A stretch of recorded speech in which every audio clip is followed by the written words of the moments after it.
Dearborn's 74th Annual Memorial Day Parade is brought to you by Dearborn Federal Savings Bank, celebrating more than 61 years of excellence in community banking. And by Oldies and Goodies for great burgers, shakes, and sandwiches. Let the good times roll. And by Fairlane Ford on Michigan Avenue just east of Southfield, celebrating our 75th anniversary.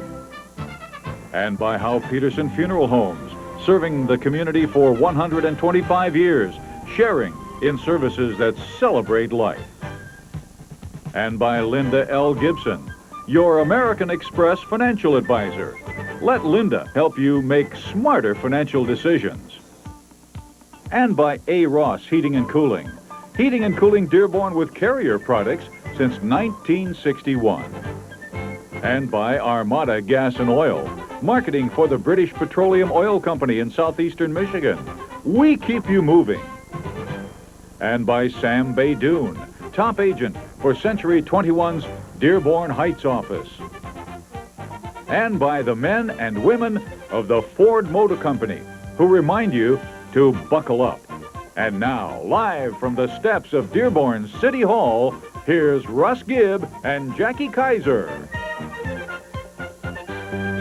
Good morning and happy Memorial Day. Welcome to Dearborn's 74th Annual Memorial Day Parade. We're still waiting for the 10 a.m. flyover by the two F-16 fighter jets out of Selfridge Air National Guard.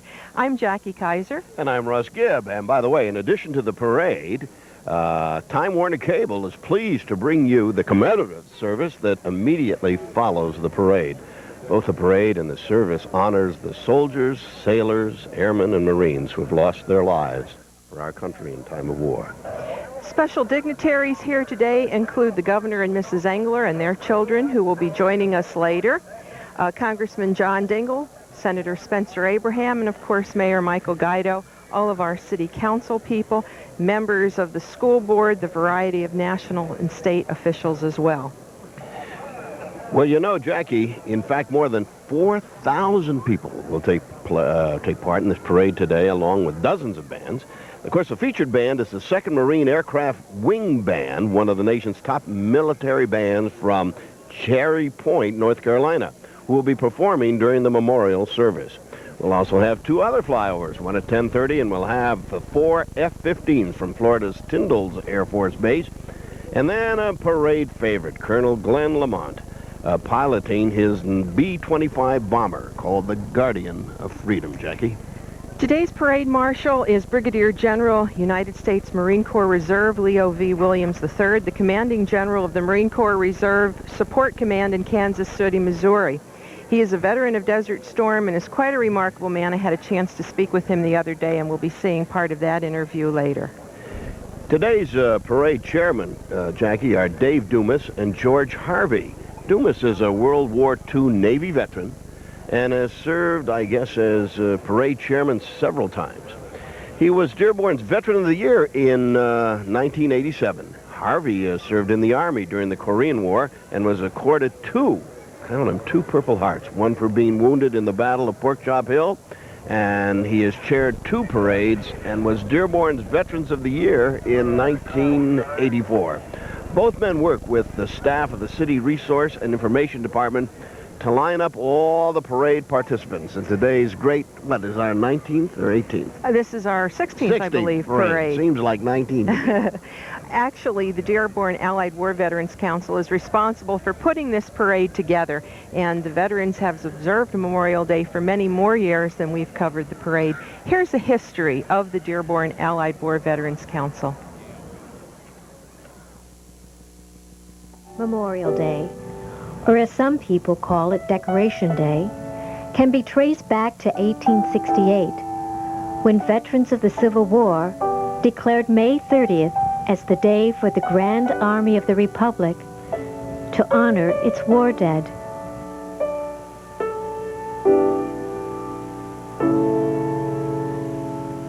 The World War I veterans also honored Memorial Day. In Dearborn, the VFW, Sergeant Blanchard's post, conducted the Memorial Day parades and services. The post also provided recreation welfare funds and other benefits to World War I veterans.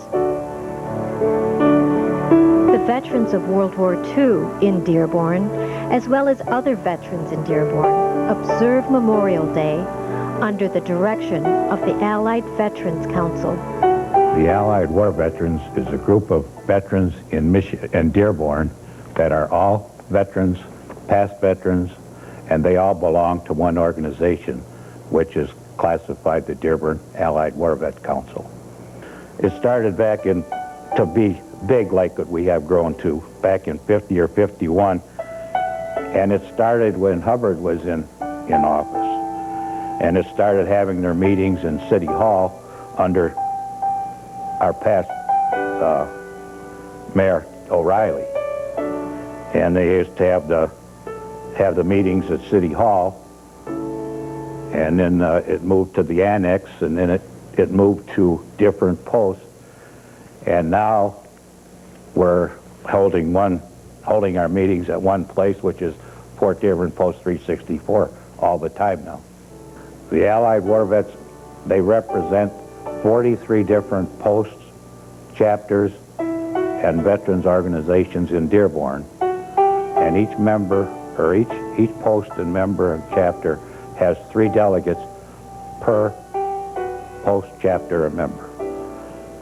The objective of this council shall be to promote the welfare of the organized war veterans of Dearborn, to coordinate the efforts of the various posts and chapters in all civic matters and patriotic demonstrations, to foster a spirit of true comradeship among the veterans organizations of Dearborn, and to promote and foster the development of patriotism and true alliance to our flag and country. A lot of people think that the veterans groups are just a bunch of rowdies, which we're not. We have more than what people think. We have Boys State we have Trooper School, we have scholarship funds throughout the organizations, and community activities. And I'd like to see myself personally that some way that we could get the people in Dearborn educated as to what the veterans organizations are really all about.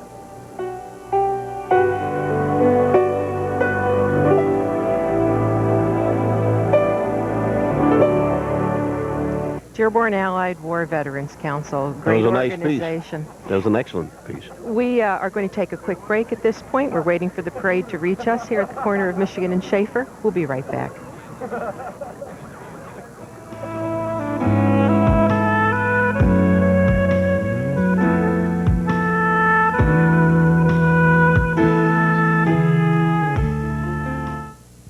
A solid community deserves a rock-solid bank. Since 1936, Dearborn Federal Savings Bank has been deeply rooted in our community. Times may have changed, but we've stayed focused on common sense community banking. Confidence, reliability, and service is our trademark. Dearborn Federal Savings Bank is proud to provide competitive mortgage interest rates. Come visit our friendly staff and be part of this great tradition at Dearborn Federal Savings Bank.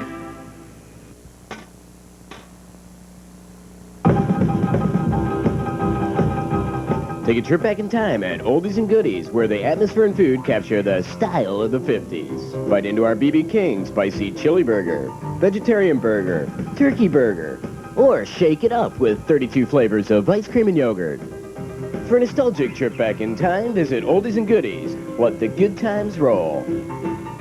Located on Michigan Avenue in Dearborn.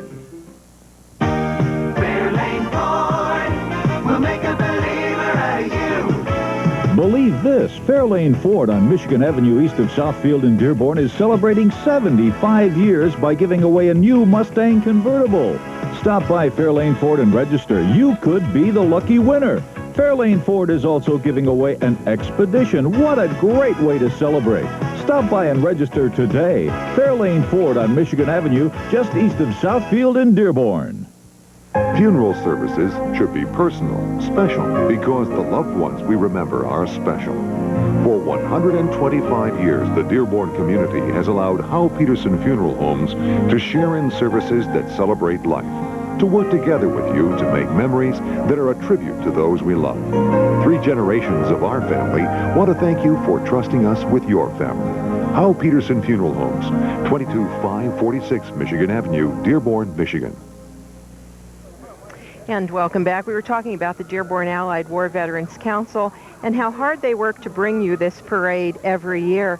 We interviewed parade co-chairman George Harvey and Dave Dumas, 2 wonderful fellows. They're going to tell you about the Memorial Day Parade.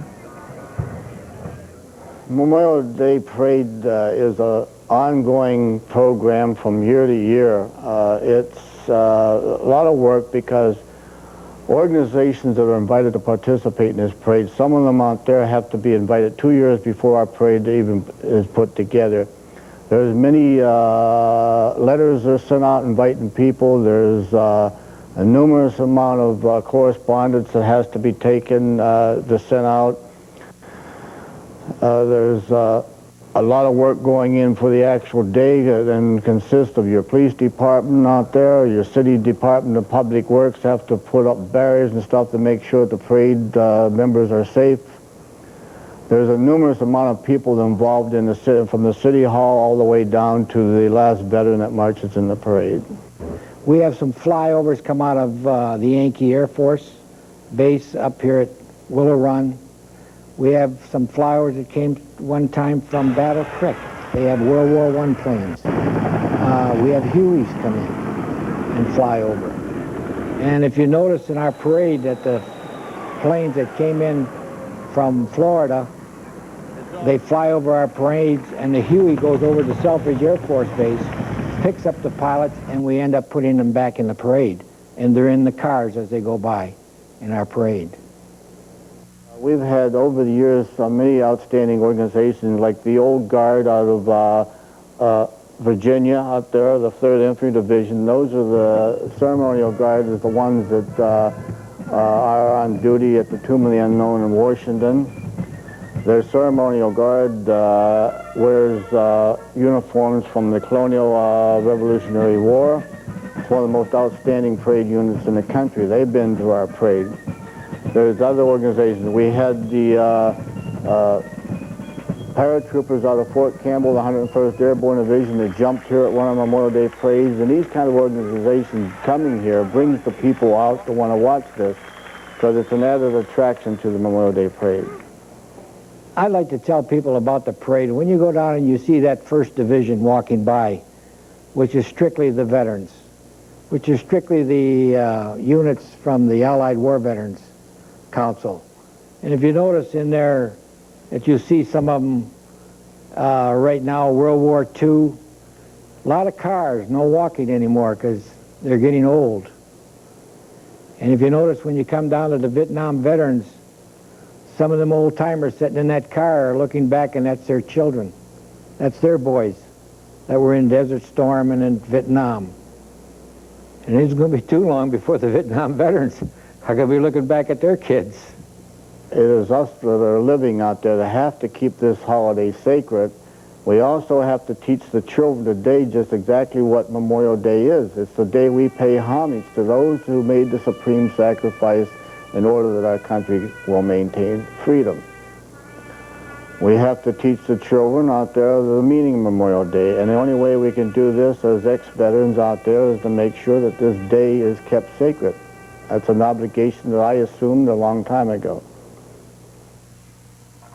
And welcome back. You can see that the parade has reached us here at the corner of Michigan and Schaefer, and you're seeing there the Dearborn Police Honor Guard. Inspector Michael Sturm is the commander.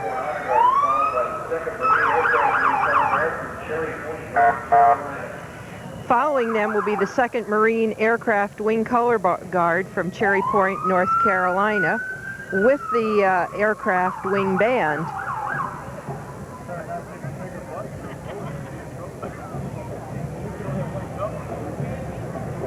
It's the Police Honor Guard.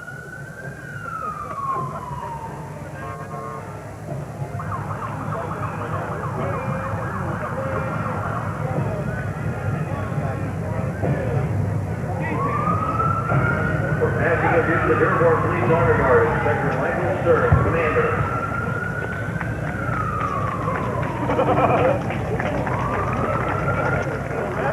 Dearborn Police Honor Guard. They just gave a hand salute there, Jackie.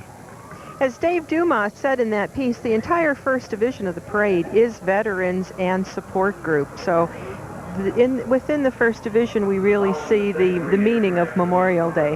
What it's all about, Jackie.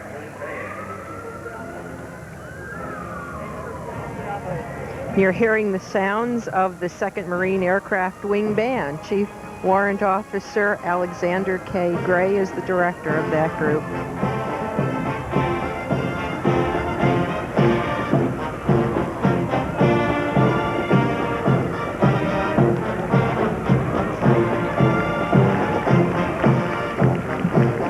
They sound great, don't they? Oh, they're excellent.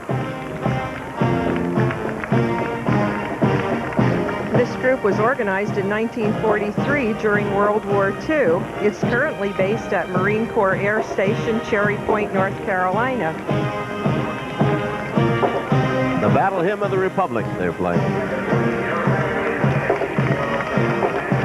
They're getting a big hand from the audience here today. The people lining the parade. Well, the color guard looks wonderful.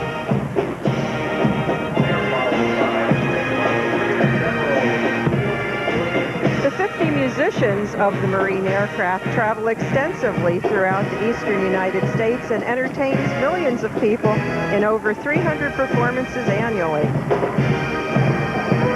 They perform in such events as the Mardi Gras Parade, the Cotton Bowl, the Kentucky Derby, the Indy, and of course, our own Dearborn Memorial Day Parade. And the parade marshal, the major of the band here, Sergeant.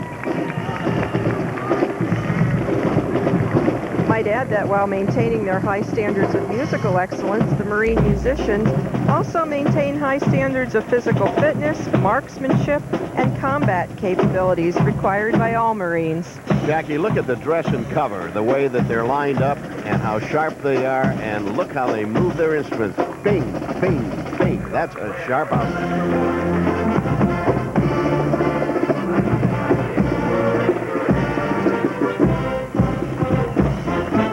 And there's our parade marshal, Brigadier General, United States Marine Corps Reserve, Leo Williams III, the commanding general of the Marine Corps Reserve Support Command in Kansas City, Missouri.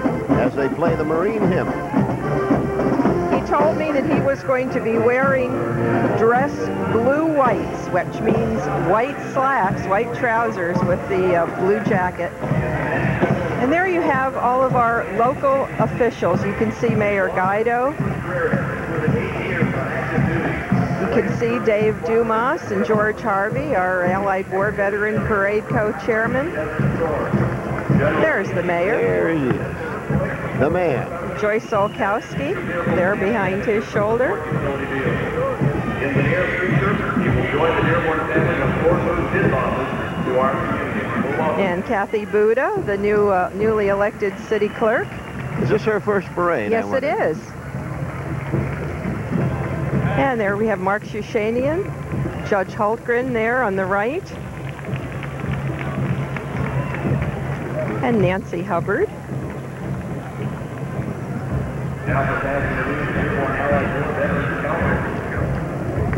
Doug Thomas.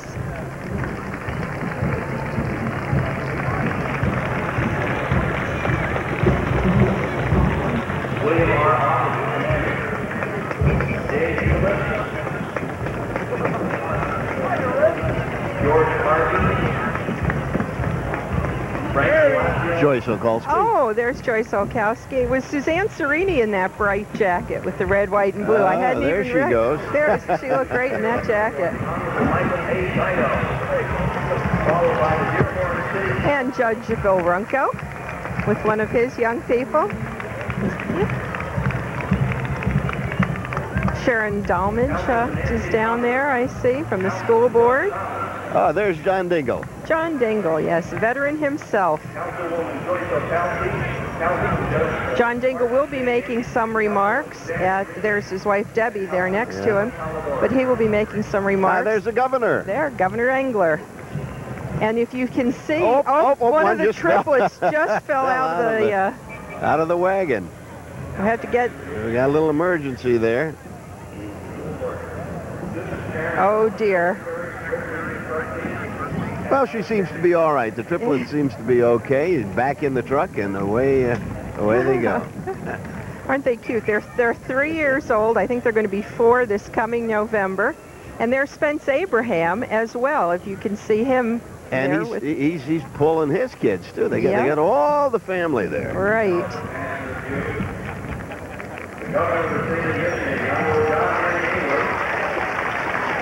And the Engler triplets are Madeline, Hannah, and Maggie.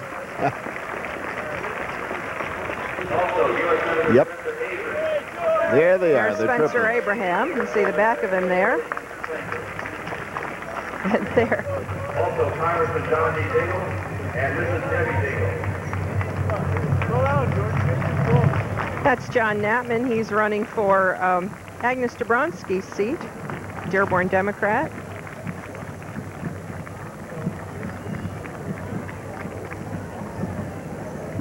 And I believe that's George Hart there in the red jacket. With the red jacket. There you go. Looking appropriately patriotic there today.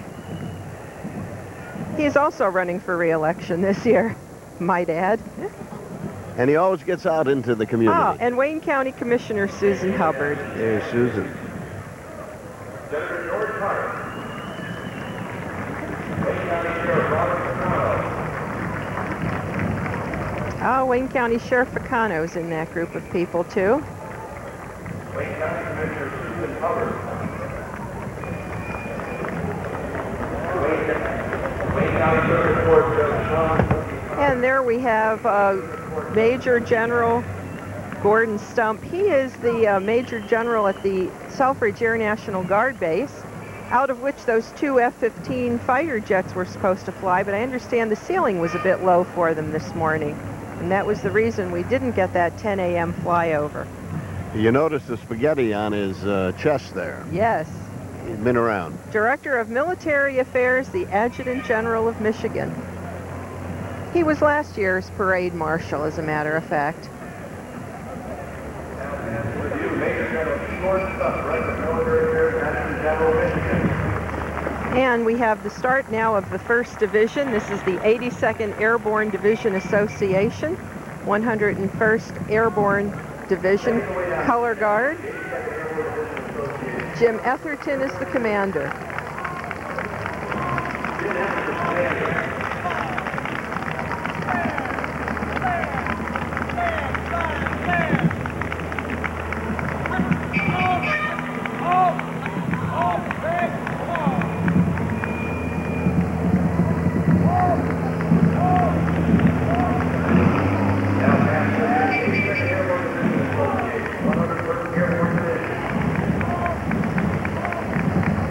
Various military officials, vehicles. Thumbs up.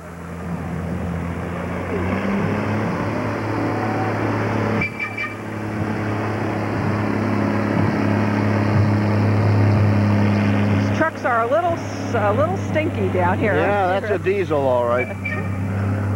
Ah, Russ, there we have your band, your Dearborn High School band. Yes, is approaching us. Yep, under Jeff Oshanok, their director.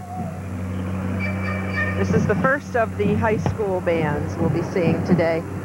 This is their new uniforms, Jackie, looking very, very sharp there. The Pioneers, the first high school in Dearborn.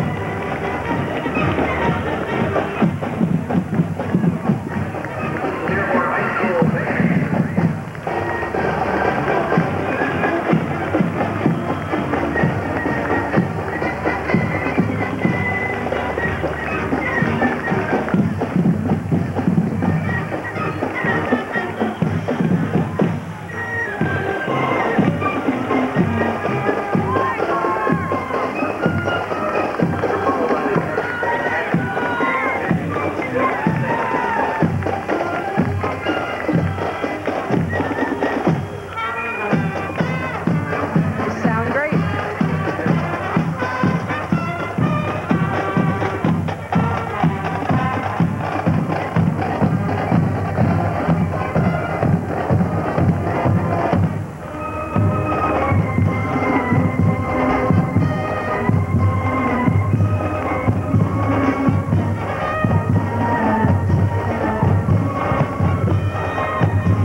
7. Captain Bruce S. Gibson. Jerry Schussel is the commander. And that's the way to do the parade, Jackie. Ride down in a car, in a van. Uh-oh. Look what's on the screen. Jackie? Oh, isn't that a beautiful 1931 Model A Roadster? But you don't know about the rumble seat, do you, Jackie? No, the rumble seat looks great. And, in the back, that's the seat to be in. Rose Solik is riding in this 1931 Roadster. Simon Hagichian is the owner of that vehicle. And there we have the AMVETS General Henry Dearborn, Post 4.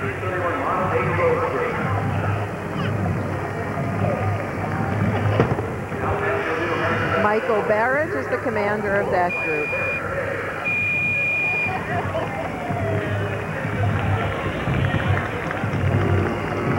And this is the Marine Corps League Dearborn Detachment.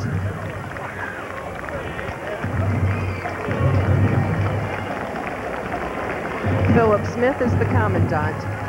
This is Marine Corps League Dearborn Detachment. Philip Smith, commander.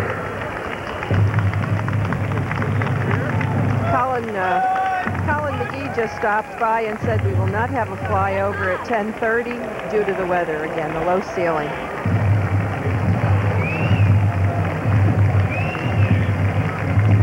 And here we have the Vietnam Veterans of America, James Heward, Chapter 267. Joe Stumpo is the president. Ken Van Hooser, color guard sergeant, and color guard. This group, Russ, always gets a loud round of applause. Yep. Well, it's still in our memory.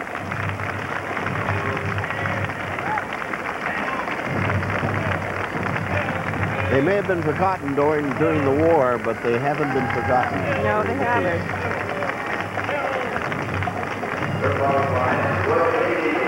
Getting a nice round of applause from the crowd.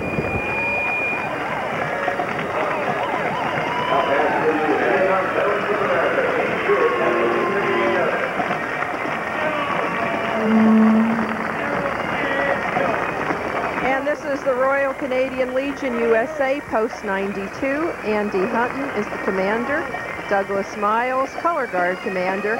And Russ, your favorite, the bagpipes. Here they come. I love bagpipes. Well, you love them when you hear them off in the distance. You don't want anybody practicing them in your rec room. I'm sure you're right. Oh, they look wonderful. Royal Canadian Legion USA, Post 92. Passing in review. The question has never been answered about what's underneath the skirts. Well, you won't tell us. No, I'm not going to tell you. You're going to have to find out, Jackie. Okay. This is VFW West Dearborn, Post 2107. Wally Wickham is the commander. Well, this is their color guard that you're seeing.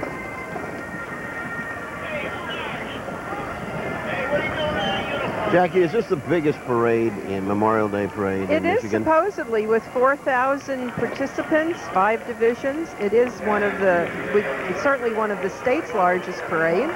And brought to you over 16 years by the cable company and now Time Warner. Time Warner Cable. This is the Post Auxiliary, VFW Post 2107. Carol Wickham is the president. What we're hearing there is the 40-8 voiture, the Blue Goose, Russ. They're always fun. The kids love them. Oh, it's great. Now there's an old car. That's from the 50s. That's not so old. Behave yourself, Jackie. Great old car from the 50s, right? You betcha. And this is, following them is the American Legion 4th Dearborn Post 364. There's the 40-8 voiture, the Blue Goose. And John Estrada is the chef de gare. He's going getting ready to shoot. Here we go. Here we go. There he goes.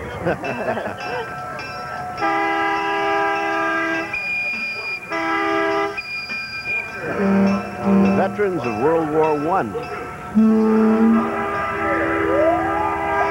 Apparently there are something like 49 of these around the country. The country of France gave these blue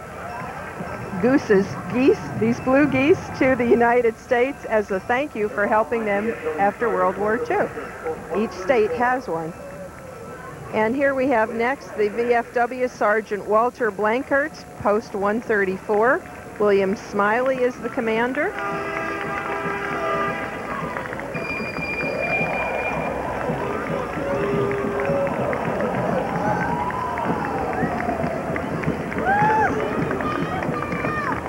Yes, looks like we got several parades coming down now, several groups coming down. And this is all part of Sergeant Walter Blankert's Post 134. They're followed by the American Legion Ford Motor Post. And they're going to be followed by the American Legion Ford Motor Post 173. Richard Mondro is the commander of that group. And there you see some of their vehicles. They're all Ford products. Right. They're riding around. Of course. I want you to know. Good looking.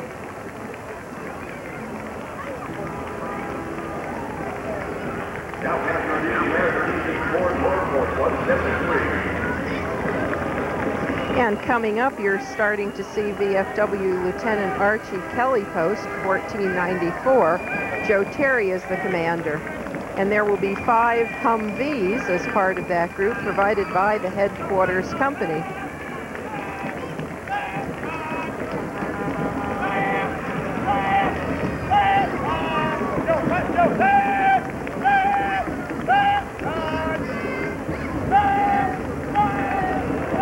That looks like the Civil Air Patrol. Archie Kelly Post 1494. Joe Terry, commander. You see some of the auxiliary. Now after the Lieutenant Archie Kelly Post 1494. Good morning. We've got Mayor Guido here going to join us. Grab a seat. This is a wonderful parade, Mayor Guido. Our 74th annual Memorial Day Parade, and I don't know how many years Jackie and Russ have been doing the parade, but quite a few. We've been commenting, I think, about 16. 16? Well, it's almost like Sonny and Annette Elliott doing the Thanksgiving parade. And you were a boy when this started. This is my 35th consecutive parade that I've that marched right? in. I started with the Boy Scouts. Started in 1963 marching in this parade, And then the 14 and band. have marched every year since. Well, That's it's a great parade, Mayor, great and parade. congratulations on the way it's developed. It's incredible. It's a great tribute to our veterans. It's a great tribute to the people that lost their lives in the war, and certainly it's the way that people of Dearborn should be honoring those that made the ultimate sacrifice. We commented on networks all over the weekend, the need to remember veterans, the need to remember what this country stands for, and I think all of us in Dearborn are proud of the way we honor veterans on this day. Well, I just told an Associated Press reporter that this town bleeds red, white, and blue. I mean, this is a very important part of our persona. It's a very important part of our history, and I think that makes us a better community. Absolutely. A lot of VFW guys. Wonderful. Great seeing all the military vehicles, too, the Humvees. And then the various bands. This is the Bryant Junior High School. Or actually, it's a middle school now, isn't it? Right. Bryant Middle School. The bands have been great this morning, and I'm going to let you guys get back to work because, hey, that Time Warner group, they want you to do that work. Thanks for stopping by. That's what you guys Mr. get Mayor. paid the big bucks for. Oh, sure. Take care, Mayor. Okay, thanks. Rick Pierce is the director of this band.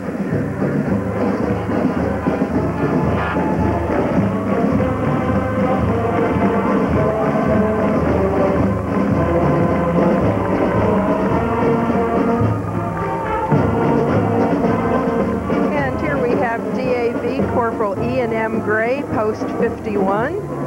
Reverend Henry Weinwald is the commander.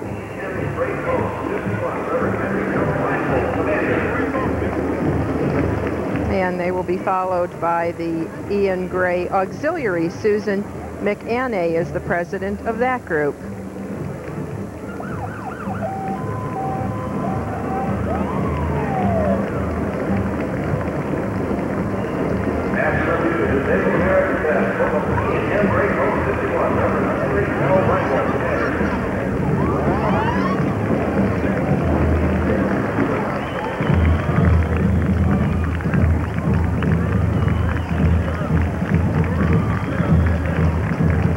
And there you see the post DAV Corporal Ian Gray,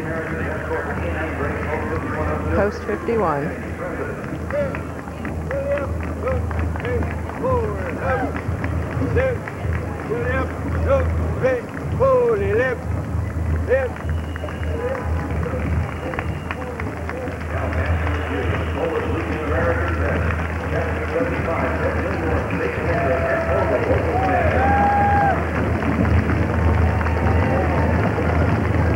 And following them in the red pickup truck there is PLAB Chapter 75, Ted Zensborn, State Commander, and Ed Fogel, Local Commander.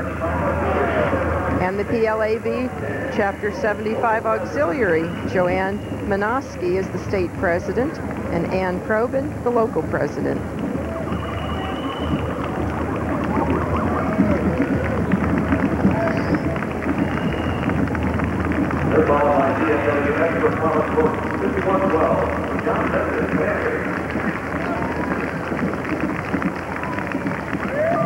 VFW Esper Plavet, Post 512, John Benzik is the commander. And I want to mention something about that Esper Plavet post. The standard bearer for that group is a man named Thaddeus Sobray, and he's not missed a parade in 53 consecutive years. Quite remarkable. I think that's the gentleman right there, Mr. Sobray. Well, if we had a gold star, we'd give it to him. Yes.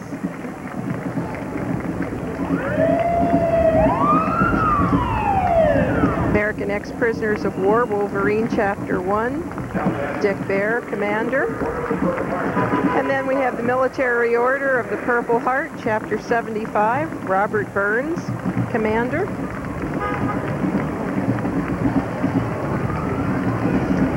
And we will take a quick break and we'll be right back after this.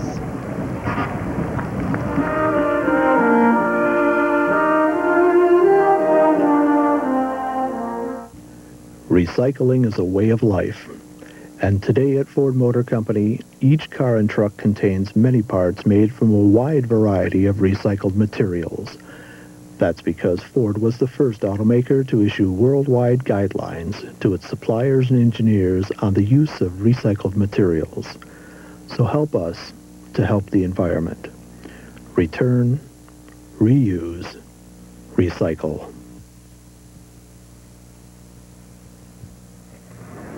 Well, welcome back to our Memorial Day Parade here, brought to you by Time Warner Cable, Jackie Kaiser, and yours truly, Russ Gibb. And there we've got the, coming up, the Catholic War Veterans, Post 1540. Edward Raymond is the commander of that group. Catholic War Veterans, Post 1540. Edward Raymond. And coming up for us is a wonderful group. Oh, this is all part of the Catholic War Veterans, Post 1540. This is the group that I was going to comment about, the 70th Division U.S. Army Band. Chief Warrant Officer Robert Sherman is the director. This band is comprised of some 30 professional musicians serving our country on a part-time basis in the United States Army Reserve. We will hit the dusty trail Don't while they sound those great? songs go rolling along.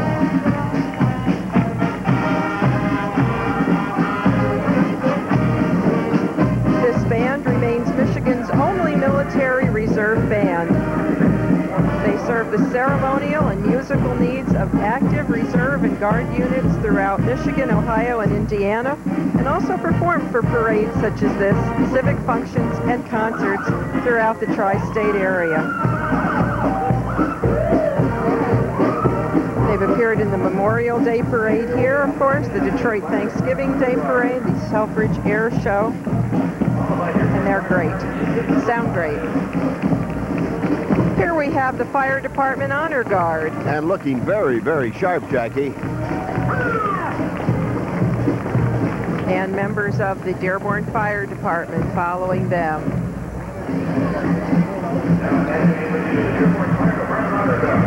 This is the start of the second division of the parade.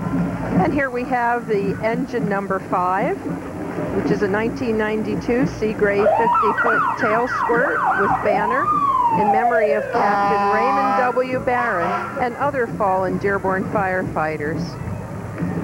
And there you see Sparky, the fire dog. And we're going to take a quick break. We'll be right back. Dearborn's 74th Annual Memorial Day Parade is brought to you in part by Stephen Bernard Jewelers in the 222 shops for distinctive jewelry, superb quality, and invaluable experience. And by Capri Bakery for the finest pizza, baked goods, and sandwiches on Greenfield, just north of Michigan Avenue.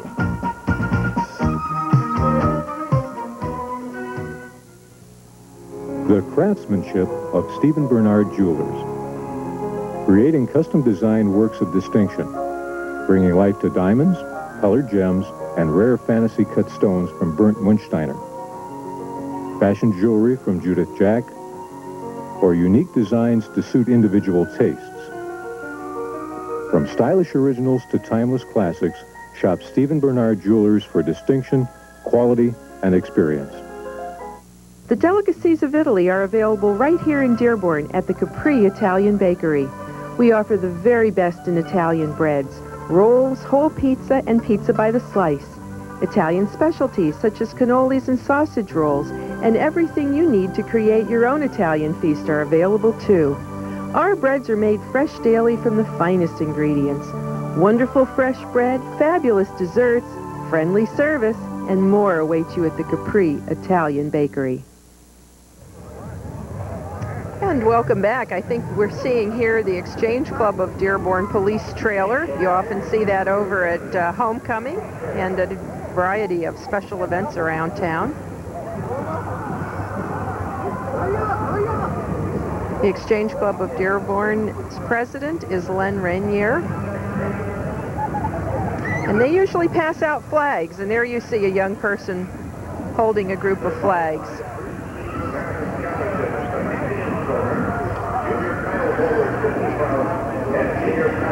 Looks like he's doing more. Oh, there we have a group of lots of flags.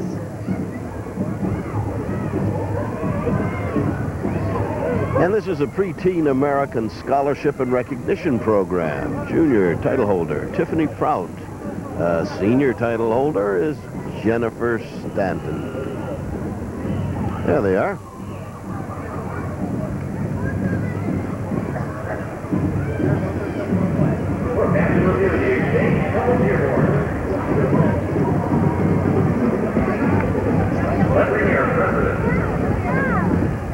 And you have the Dearborn Dance Academy. There we are.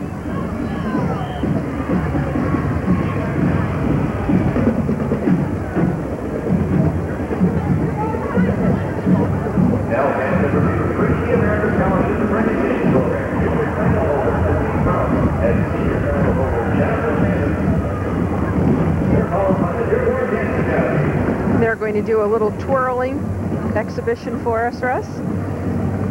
I've always wondered the fascination of a twirler.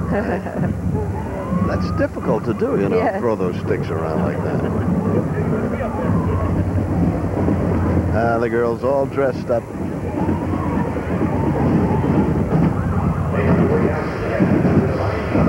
She cute. Beautiful.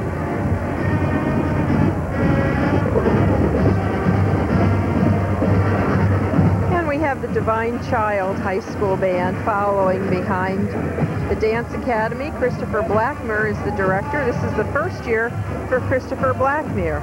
Last year we had the last year of Leo Talio, who had been the director of that band for many, many years. Band sounding very good, Jackie. Divine Child.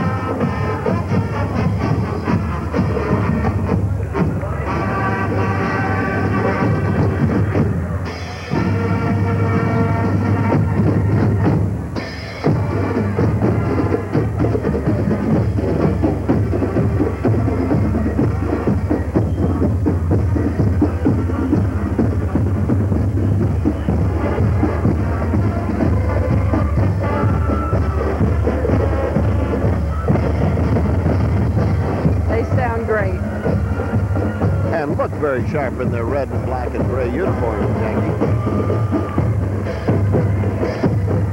And Sickles Dance Gallery is next.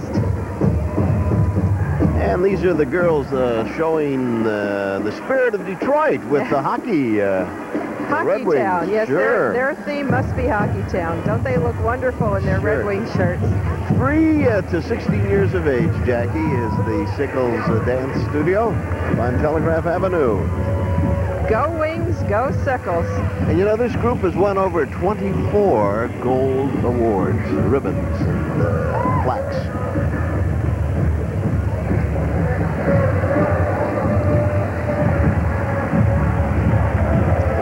This is all part of Sickles Dance Gallery. Some of them are riding. Go Wings, go.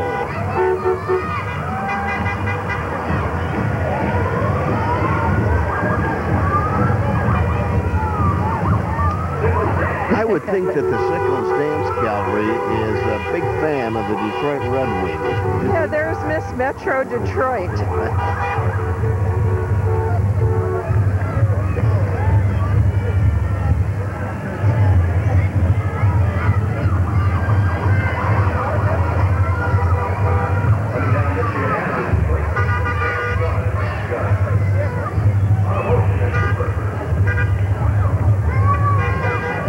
There's a nice close-up, very lovely young lady.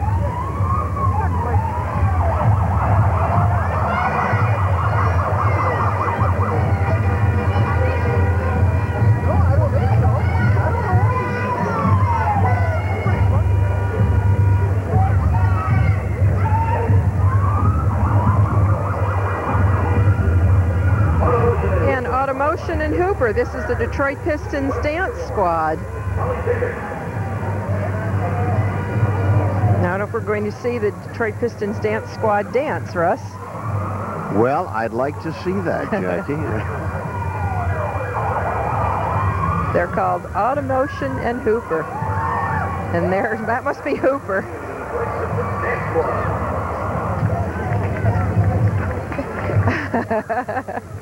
He knows how to play the camera. He sure does. There's the Vipers, Detroit Vipers van.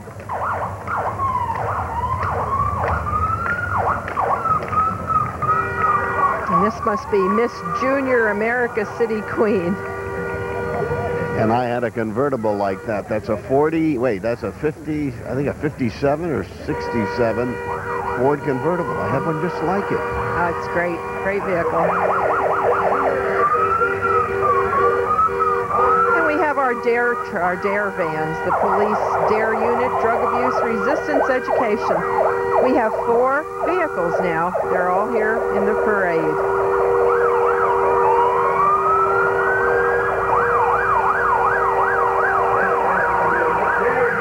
Nice to have horns, Jackie. You can get some attention with them.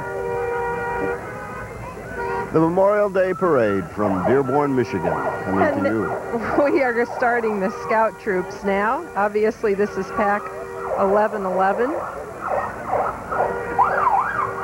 Lots of scout units coming next.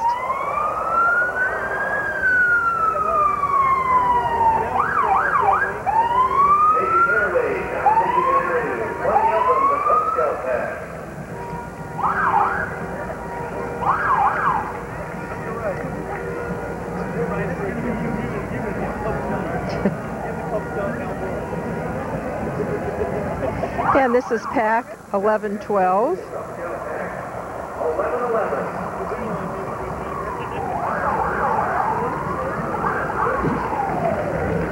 There you go.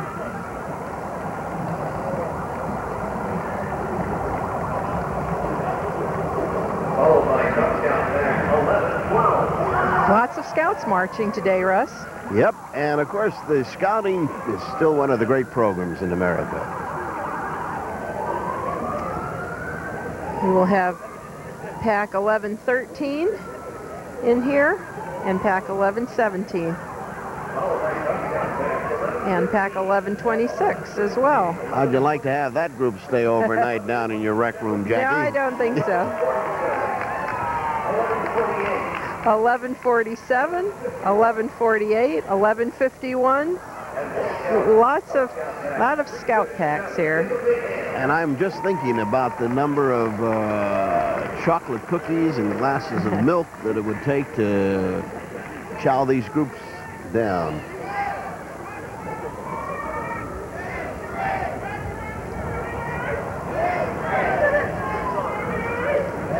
Hey, Dad, look at me. I'm in a parade.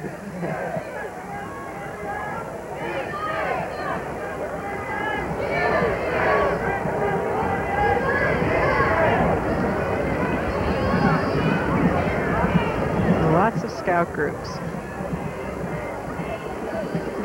As we move to Dearborn Scout Pack.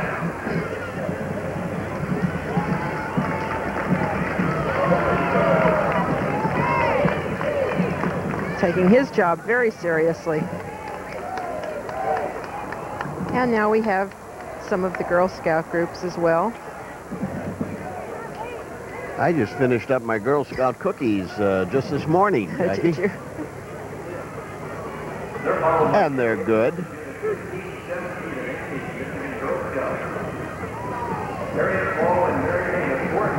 Junior Troop 792 from Sacred Heart Church over in West Dearborn. Troop 652.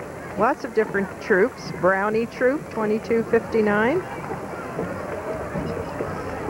I grew up with Scouts, Girl Scouts. I was a Brownie. Made it all the way up to the curved bar rank, which is the highest rank in Girl Scouts. Well, good for you. So I was the national chairman for the Explorer Scouts back in 1967.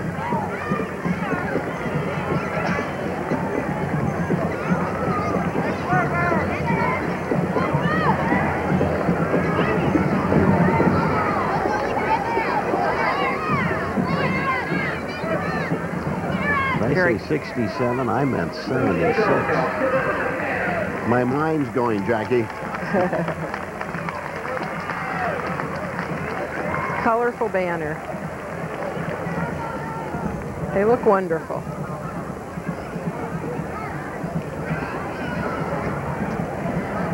Brownie Troop 14. Do they go any smaller than the Brownies? I don't think so. Isn't she sweet? I know that the kids really enjoy marching in this parade. It's a special event for all the Scout troops to participate in this Memorial Day Parade. Carrying their flags and wearing their various badges. There's America for you, Jackie. Henry Ford Elementary School, Troop 184.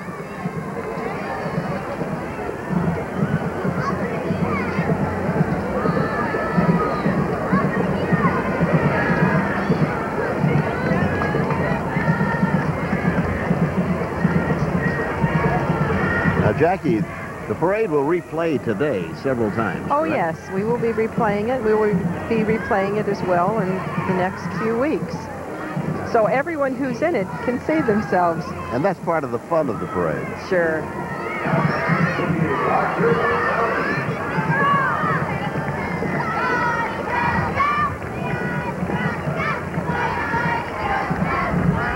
They're doing a little chant for us. You can hear the mighty, mighty Girl Scouts.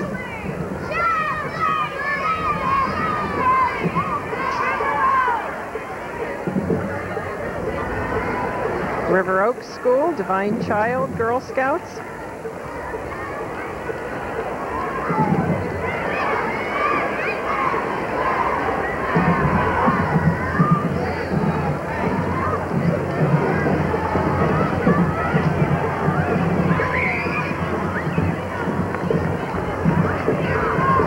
Reminder to everyone you're invited to attend a special memorial service honoring America's fallen soldiers, sailors, and airmen that they gave the Hall of Fame parade.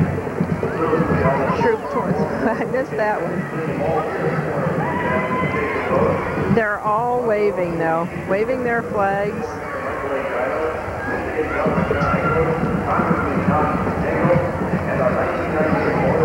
And following the Girl Scouts will be the Dearborn Gymnastics and Karate Group. You can see their banner there in the background. There's some more of the brownies.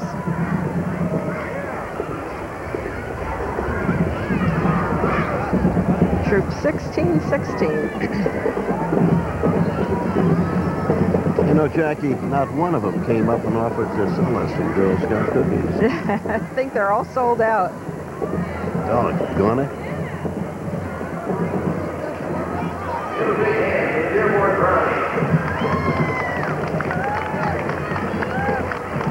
Scouting builds character. Yes, it does. I agree with that. Yes, it does. Missed the S on there, but that's what they mean. Troop 2043, Guardian Luther.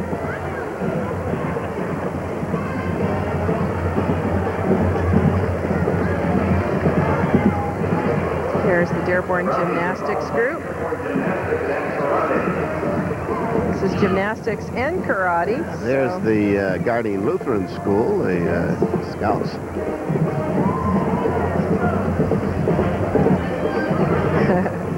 But you know who I saw peeking just coming up? It's going to come in our camera in a little while. Is the Fortson Band. There's the Fortson Band is kind of special this year. This is Phil Hespin's last year. Yes, as he's the going to director. become a consular. Yes. Here's the Dearborn Gymnastics and Karate Group. Oh my, look at that, whoa. Russ. Well, I did that this morning. That's my exercise routine. Is that what you do every morning? Every morning. I do that every morning. Now, I think he...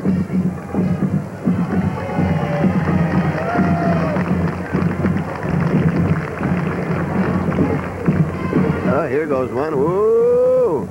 Nope.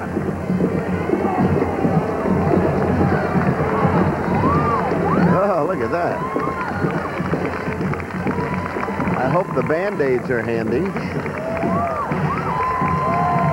Must be hard doing gymnastics in the street. Wow. I'm impressed. I hope they have gloves on.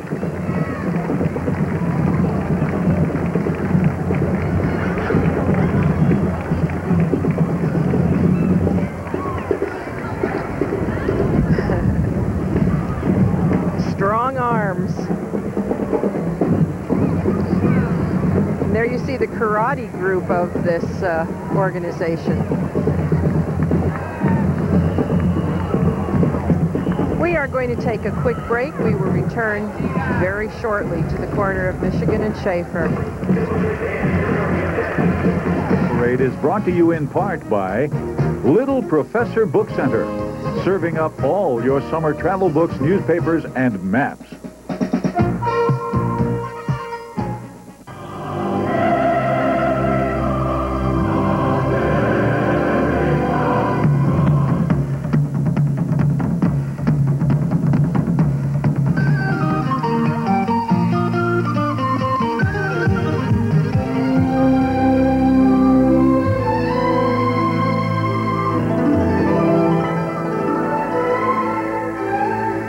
For the best in travel magazines, books, and maps, visit Little Professor Book Center.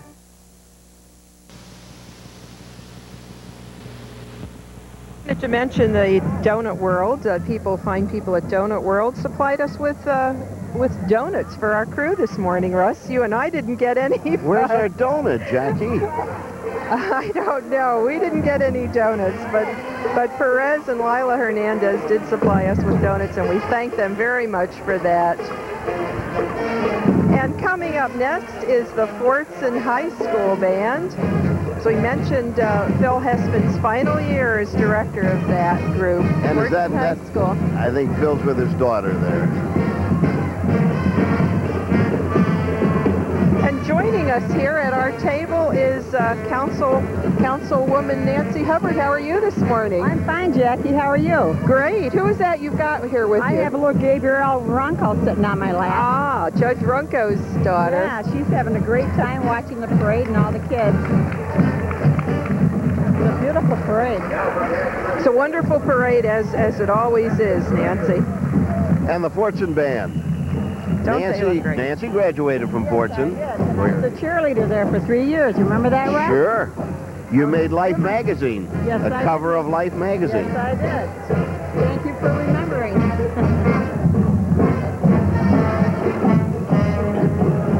Gabriella, how old are you? Gabrielle, how old are you? 6. Very good.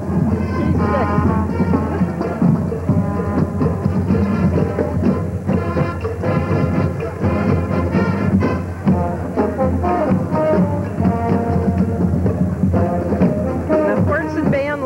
Sounds wonderful as always.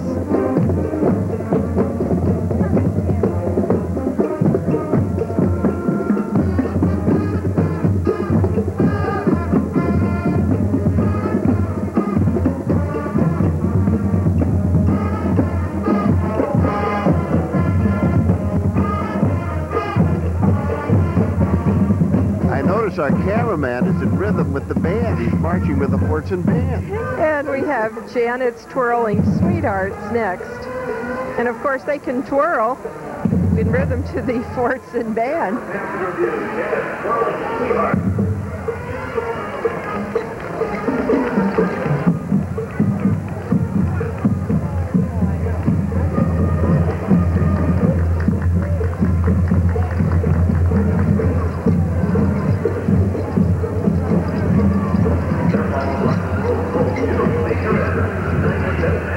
They're the little twirlers.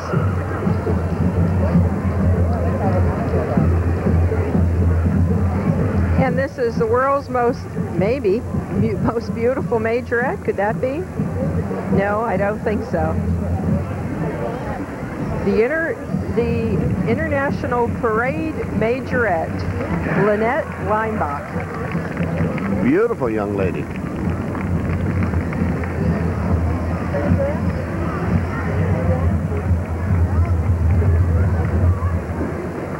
Aren't they cute? These are majorette queens.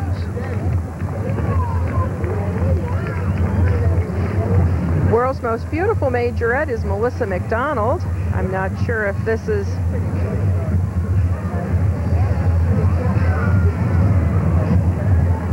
She's the most beautiful, Melissa This McDonald. is McDonald, world's most beautiful majorette. That must be she.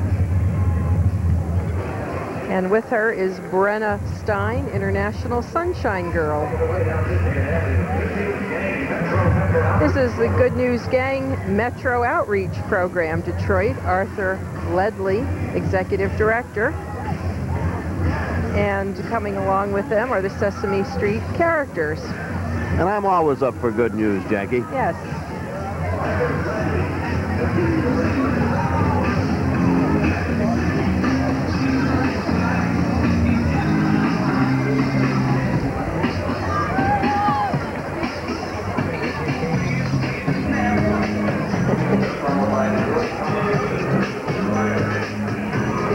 And there you see some of the Sesame Street characters.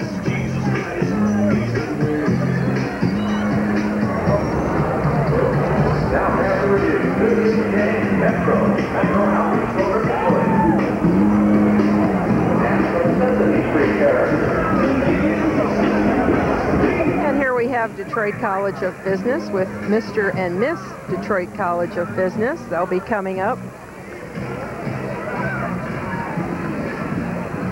It's interesting, Jackie, the Detroit College of Business, the University of Michigan Dearborn, and we have the Henry Ford Community College. 3 major colleges in our town.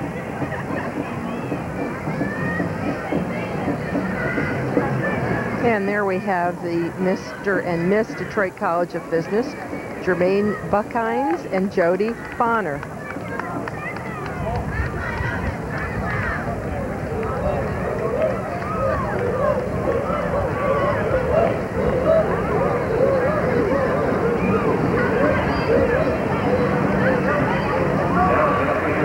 And I understand they're going to honor one of Dearborn's first citizens, Alberta Muirhead, with an honorary degree coming up here in June. Wonderful. Isn't that great? She deserves it. Detroit College of Business. She's been a community supporter of almost every organization in this community. Every college. This is all part of Detroit College of Business. They have campuses in Flint and where else? In Grand Rapids? I'm not sure about it. I know Flint. There's 3 campuses. And they're doing a chant about DCB as well. And there's a Dearborn Classic Trolley Company with Cub Scout Pack 1116. Now that they had connections. They had connections, they Jackie. must have. You know, the audience is a big audience today when you look around here, Jackie. Yes, for we do a have day a that looks wonderful like group. it's going to rain, you've got the streets really packed with people. Yes, we do. And of course, we've missed our flyovers due to the low ceiling. I'm sorry about that. This is the Yemen American Benevolent Association. Abdo Razik, Anita Abdullah are the coordinators. The Yemen American Benevolent Association. And we will take a quick break here. We'll return right after this.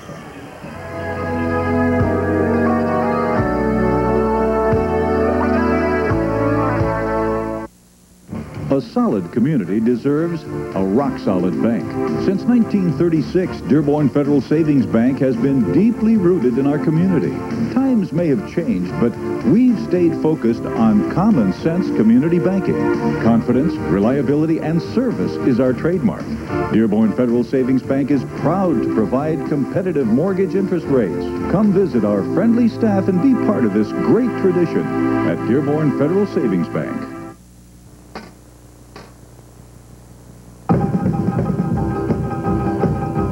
Take a trip back in time at Oldies and Goodies, where the atmosphere and food capture the style of the 50s. Bite into our BB King spicy chili burger, vegetarian burger, turkey burger, or shake it up with 32 flavors of ice cream and yogurt. For a nostalgic trip back in time, visit Oldies and Goodies. Let the good times roll. Located on Michigan Avenue in Dearborn. And welcome back. And you see here the Yemen American Benevolent Association, some of the young people doing dance. Well, it's very modern dance, actually. They could be at Dearborn High, Fortson, or Etzel doing their dancing like that. Rock and roll. They look great. There's a lot of pride that goes into all of these national dances, whether it's the Yemen, Polish dancers, we've had Italian-American ones. They're very proud of that.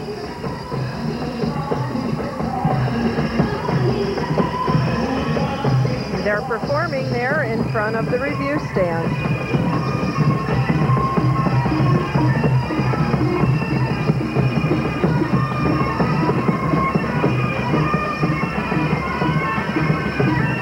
And we start now the 3rd division, which is the Masonic contingent.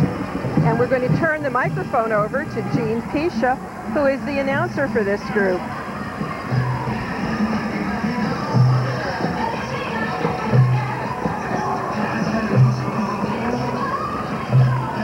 We have the Grand Lodge of Free and Accepted Masons of the state of Michigan with their Masonic float.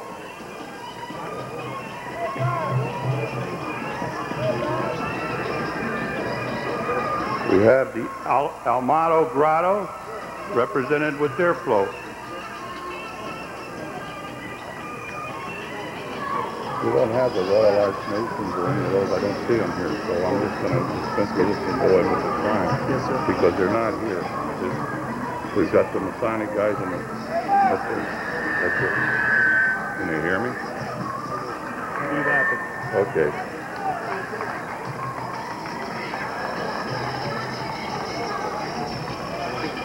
Good morning, Dearborn. My name is John May, and I represent Muslim Shrine Temple. Muslim Temple parades are organized into units that are headed up by our director, Doc Victory, Assistant John May, and our parade marshal, Tom Berry. Many of the units you will see today are regularly engaged in contests, competitions with other shrine temples in various conventions throughout the United States and Canada. Leading off our parade today is our Muslim Temple banner, carried by members of the director staff.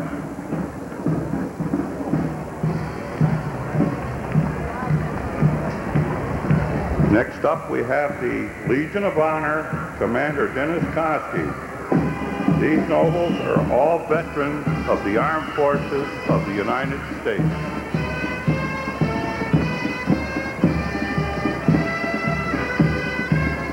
Close behind we have the Drum and Bugle Corps with Director Richard Myers. Muslim Temple's Marching Drum and Bugle Corps have won many awards in shrine competitions.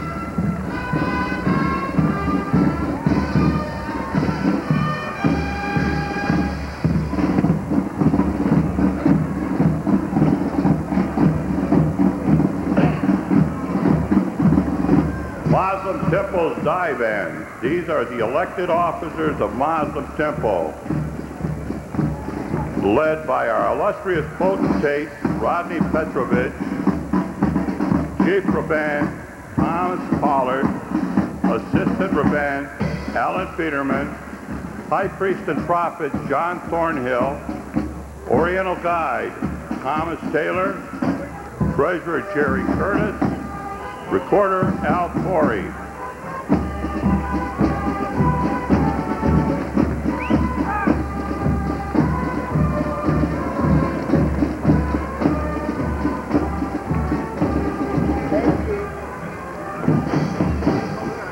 Next up we have our director staff, Director Chuck Thorpe.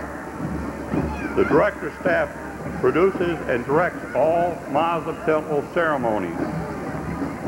The Arab Patrol, Captain Donnie Beaver, an award-winning marching drill team well known for its precision marching.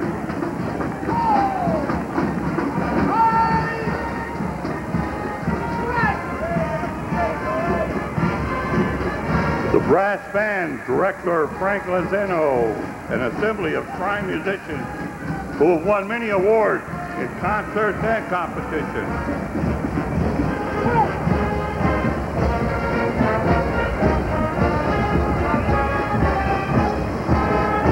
The Reception Unit, Director Bob Chappie, a group of nobles who provide the official greeting and ushering for all functions at Muslim Temple activities.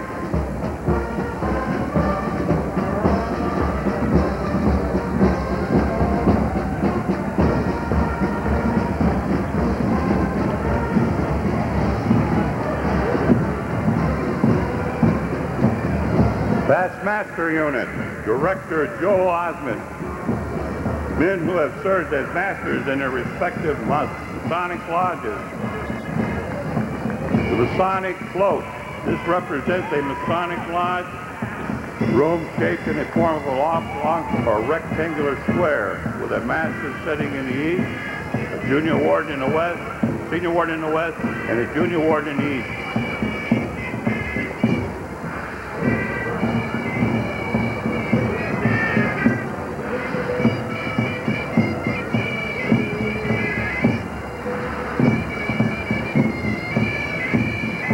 The Oriental Band, Director George Empson, a group of nobles wearing Arabian dress and making strange music with their muskets and drums. This band has won many trophies in various competitions.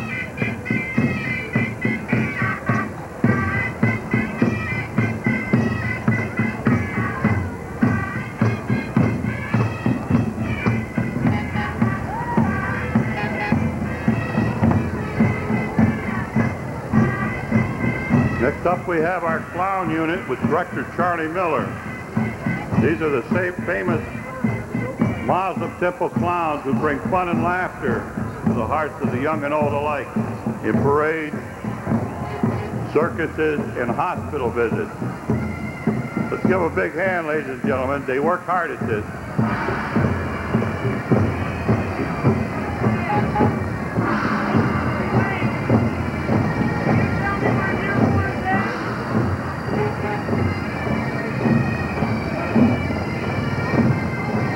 Next up, we have the Highlanders, director and pipe major Roger Brown, a nationally famous pipe and drum band which has been honored in many trying communities.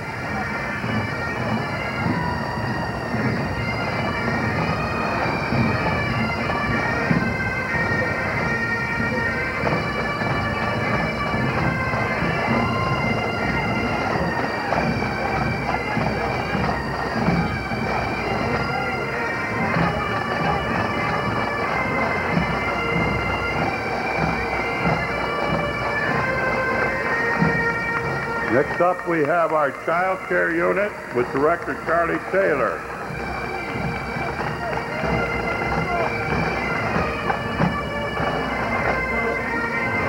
Child care, we own and operate 19 orthopedic hospitals and 3 burn centers. We take care of over 140,000 children nationwide that are being treated at the present time. Our national budget is $380 million to run the 22 hospitals. The monies are raised through endowments, pledges, and fundraisers. No federal money whatsoever. We treat our children in Chicago, Illinois, Erie, Pennsylvania, and our burn center in Cincinnati, Ohio. So remember, if you know a child that needs orthopedic or burn help, call our temple at area code 313-831-7600.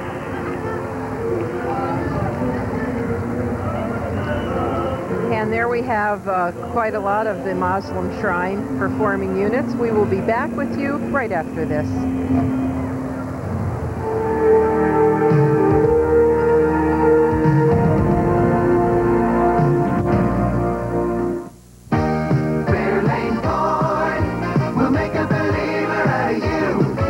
Believe this, Fairlane Ford on Michigan Avenue east of Southfield in Dearborn is celebrating 75 years by giving away a new Mustang convertible. Stop by Fairlane Ford and register. You could be the lucky winner. Fairlane Ford is also giving away an Expedition. What a great way to celebrate. Stop by and register today. Fairlane Ford on Michigan Avenue just east of Southfield in Dearborn. Funeral services should be personal, special, because the loved ones we remember are special. For 125 years, the Dearborn community has allowed Howe Peterson Funeral Homes to share in services that celebrate life, to work together with you to make memories that are a tribute to those we love. 3 generations of our family want to thank you for trusting us with your family. Howe Peterson Funeral Homes, 22546 Michigan Avenue, Dearborn, Michigan. Welcome back to the Memorial Day Parade. Jackie Kaiser, Russ Gibb, courtesy of Time Warner Cable. Yes, and all of our wonderful sponsors. We want to remind you to go to these Dearborn businesses that support us, that are around here to support you as well. Here are the Shriners on these little mini motor scooters. I always get a kick out of those, Russ. Yeah, they're always fun. One has to be quite flexible in order to ride one of these little jobs. I would get in the position. Never get up again. Oh, this is the truck that goes on its back wheels. Yes, there we go. The Keystone Cops. I thought that was you taking out of the parking lot at Time Warner. Yes, that's the way I do it every day. Whew. The Muslim Shrine Circus, Keystone Cops. They look great.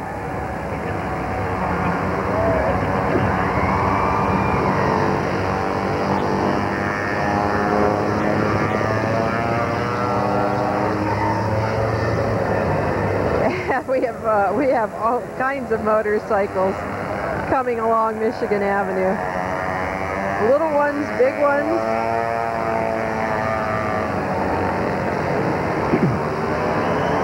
You really get a good shot there just a second ago of the crowds, and there's some of the people. Oh, and there's one of the Shriners talking with probably somebody in his family. Yeah, he gave him a little kiss on the forehead. Right.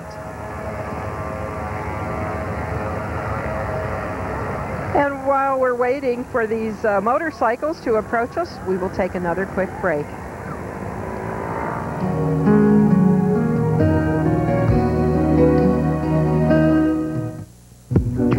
Parenting is a constant learning process. What you have to do is prioritize. Back in '88, Earl wanted to retire, spend more time with Tiger. Like Dad taught me. I met an American Express financial advisor. Dave is a personal friend of mine to this day. We trust each other because we got a track record. It's about making smarter decisions. And that's when dreams can happen. Call today to find out how we can help you reach your dreams. And now we join Larry on vacation for the Carrier Indoor Weather Report. Well, Lisa, the weather is just beautiful here. It's the only place I know of where I can truly predict perfect weather. Which is? I'm at home. Listen, let me tell you who to call for custom-made indoor weather in your home. Trust your family's indoor comfort to Carrier. In dependable service from A. Ross Heating and Cooling. Family owned and operated in Dearborn since 1961. Carrier, custom-made indoor weather. And we are back here in the corner of Michigan and Schaefer during Michigan's 74th Annual Memorial Day Parade. This is the Shrine Temple Performing Units. And you're always the expert on motorcycles. Russ, what are these? Well, these are big Harleys, and there's one Sportster, I think, sneaking in there with the big 74. Those are expensive, aren't they? Well, about $17,000 to $20,000 a crack. Wow. Speaking of cracks, you're seeing a few in this street here at Michigan Avenue. Well, it's a lot of iron to be pushing around on the streets.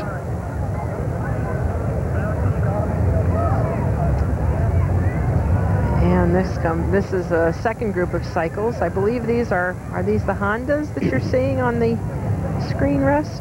That may be Hondas. They're a little bit distant for me to check it out, but I think so. Yeah, they're a little down the street from us still. As you can see, we're getting a wide shot of them. And there's a shot of the folks at the parade. Nice crowd. There we go. A lot of people here today. And of course we have over 4,000 people participating in the parade. Yes. What do you got? Another 3,000 or 4,000 easy on the streets. Michigan's largest Memorial Day Parade, brought to you by Time Warner Cable. And our wonderful sponsors that we're so pleased to have with us. Dearborn folks. Dearborn folks, absolutely. We've got Dearborn Federal Savings Bank, who is always one of our local sponsors for events. Great organization. Oldies and Goodies, Fairlane Ford, Hal Peterson Funeral Homes, which is celebrating their 125th anniversary. Linda Gibson, your American Express financial advisor. A. Ross Heating and Cooling, Armada Oil and Gas, who markets British petroleum products in southeast Michigan. Sam Baydoun for Century 21. Ford Motor Company, Stephen Bernard Jewelers, Capri Bakery, Little Professor, all wonderful Dearborn businesses, business people. And of course the great city of Dearborn, Michigan, Mayor Dido. And you know, I must comment here that the Citizen Resources Department is always extremely helpful to us in gathering the information that we need to put this parade on every year. Karen Sarb and Randy Coble, who's new this year, all work under the mayor, and they're wonderful. We couldn't do this parade without them. And of course all the various groups of our town, Dearborn, Michigan, the school system, Dr. Hughes, the school board, and all the high schools, and the middle schools, and junior highs, and elementary, all helping make this a big day in our town, Dearborn, Michigan. There you see this motorcycle group doing some more of its thing. They're going to come straight up the street. Well, these are big bikes. And I think you're right. I think are they Hondas or Harley? I can't tell. There we go. Mom and daughter. Lining up. Boy, and they're doing this well. Look at the line there.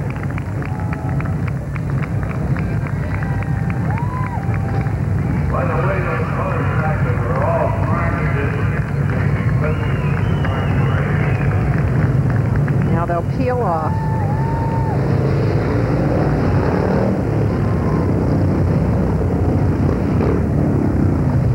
They're going so fast I can't tell what kind they are. They may be They're Harleys. It says Harley Davidson. I saw on the back of one of them. But you're right, they are going by pretty quickly.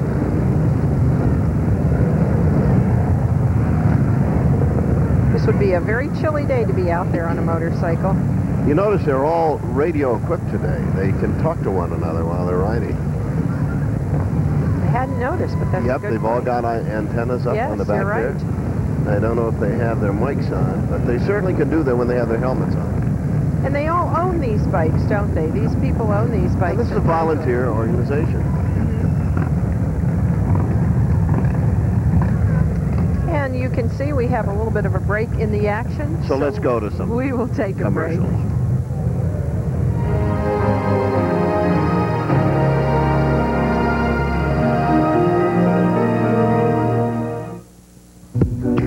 Parenting is a constant learning process. What you have to do is prioritize. Back in '88, Earl wanted to retire, spend more time with Tiger. Like Dad taught me. I met an American Express financial advisor. Dave is a personal friend of mine to this day. We trust each other because we got a track record. It's about making smarter decisions. And that's when dreams can happen. Call today to find out how we can help you reach your dreams. And now we join Larry on vacation for the Carrier Indoor Weather Report. Well, Lisa, the weather is just beautiful here. It's the only place I know of where I can truly predict perfect weather. Which is? I'm at home. Listen, let me tell you who to call for custom-made indoor weather in your home. Trust your family's indoor comfort to Carrier and dependable service from A-Ross Heating and Cooling. Family owned and operated in Dearborn since 1961. Carrier, custom-made indoor weather. BP's research and testing tends to leave an impression on most visitors. 4th floor aviation fuel research. 6th floor marine fuel testing. And we put this research to use in a very practical place, your local BP station. Pizza for Todd King. Top floor. Top floor space research. BP, we keep you moving. For all your real estate needs, call Sam Baydoun, an award-winning Centurion agent for Century 21 Curran & Johnson. If you're buying or selling, you'll want to have Sam Baydoun on your side in any real estate deal because he's the man who knows real estate best. A real real estate expert. Sam Baydoun, Century 21 Curran & Johnson. Call Sam at 313-274-7200 or his pager at 201-2842. And welcome back. Here you see some of the cops and robbers of the Muslim Temple Shrine Performing Units. They look like escapees from Greenfield Village. Yeah, this is becoming politically incorrect, however, Russ. The old shoot-'em-ups between the... Yeah, but the Indians are winning. The Indians are winning. Okay. They're scalping the service guys. So maybe it has become politically correct. Oh, it is politically correct.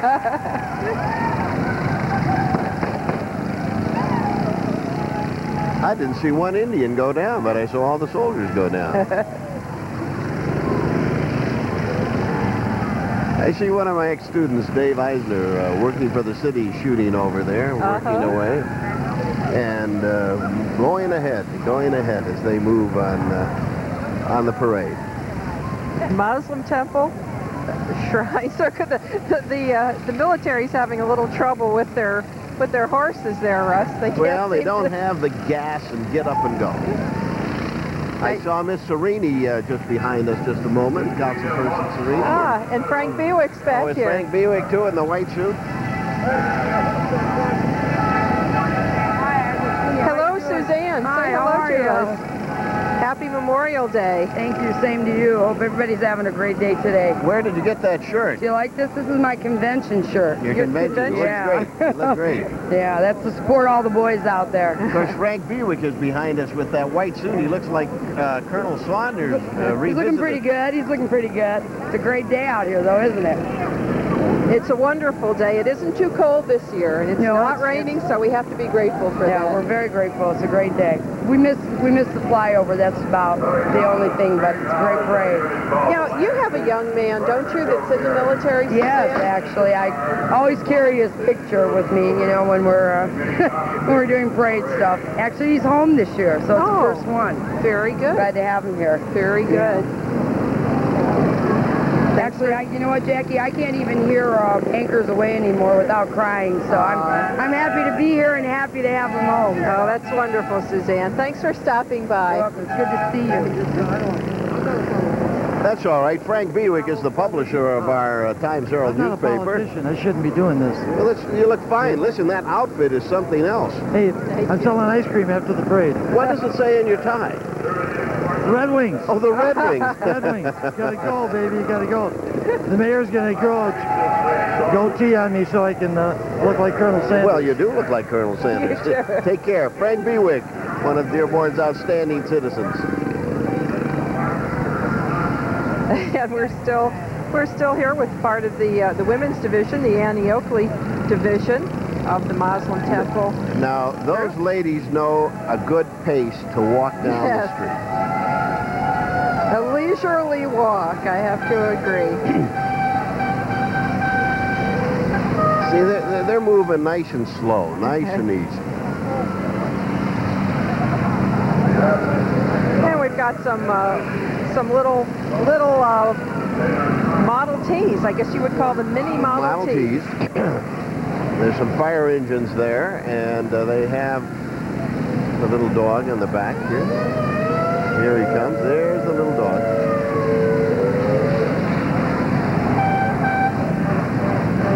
Why do I have the feeling that those are men with the hearts of little boys? Well, I think we're all kids at heart, especially on days like this when we're wanting to enjoy the time here. We're going to take a quick break in Dearborn's 74th Annual Memorial Day Parade. We'll be right back.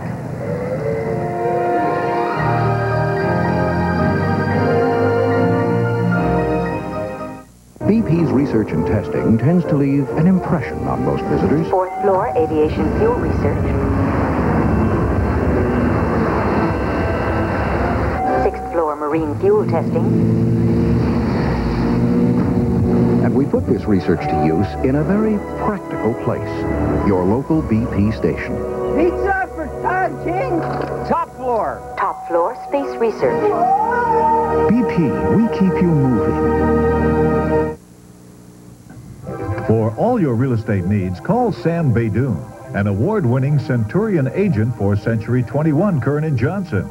If you're buying or selling, you'll want to have Sam Baydoun on your side in any real estate deal, because he's the man who knows real estate best. A real real estate expert. Sam Baydoun, Century 21 Kern & Johnson. Call Sam at 313-274-7200 or his pager at 201-2842.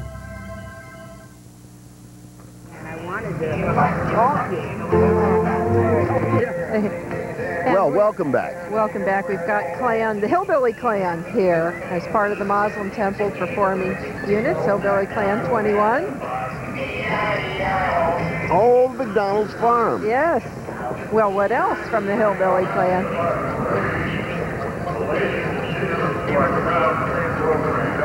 And I believe the end of this division is coming with their cruiser, their Cara cruiser.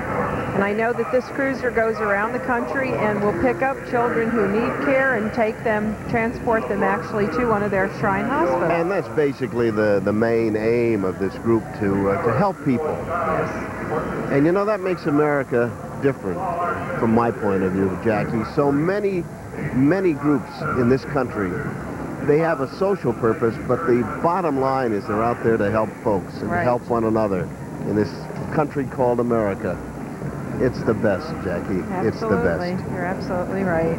And we honor today all of those who have died in wars supporting this country so that we could be here today, so that we could live the good life that we do live in this country. Yeah, when you take pause and you think about that, you realize that the freedoms that we enjoy here and the fruits of our labors, and all of that was made possible by men giving their lives so that we could be here. You've got the Lowry Middle School Band here. Bob Knight is the director of this group. It was my old junior high. Did you know that Laurie was a high school at one time? No, I didn't know that. Back in the 50s, I believe, in the 40s, late 40s, 50s.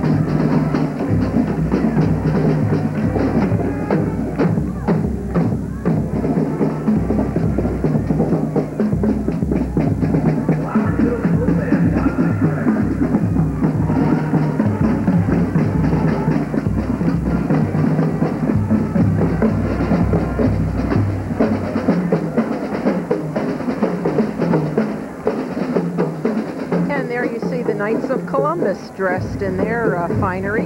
Monsignor Schulte Assembly, 4th Degree Color Corps. Douglas Brown is the commander.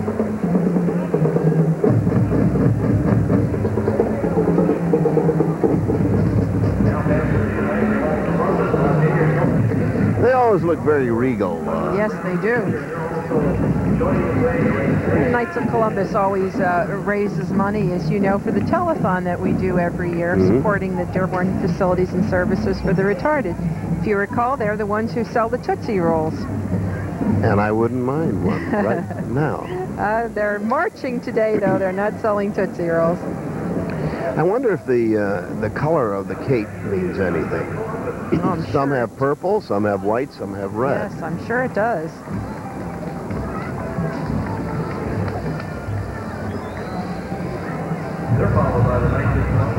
And they're followed by the Knights of Columbus, Father Patrick O'Kelly Council, 3860. Gary Nault is the Grand Knight.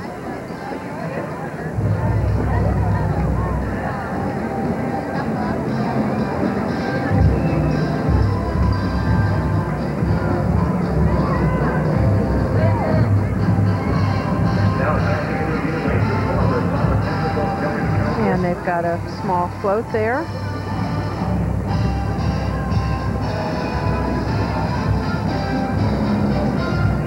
Playing the caissons go rolling along.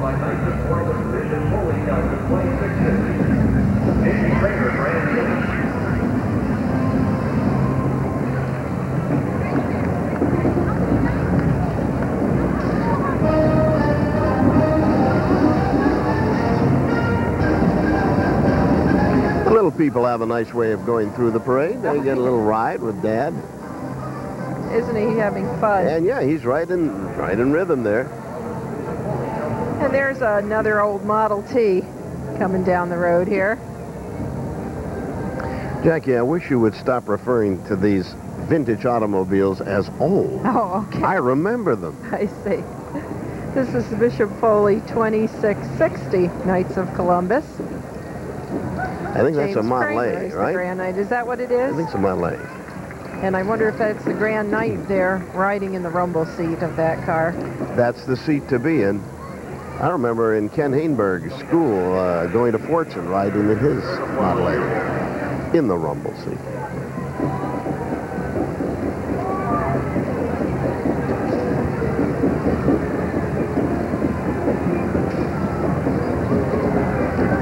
And you can see the Italian-American Fraternal Club of Dearborn approaching us. Alfredo Palazzo is the president. They are celebrating their 50th anniversary, the Italian-American Fraternal Club. And they have been active in Dearborn for many years. You know, Mayor Guido is very proud of this group. As he is proud of all of the groups, of course. And I noticed up on the reviewing stand, Mrs. Guido is there along with the Guido children. So the whole family's there.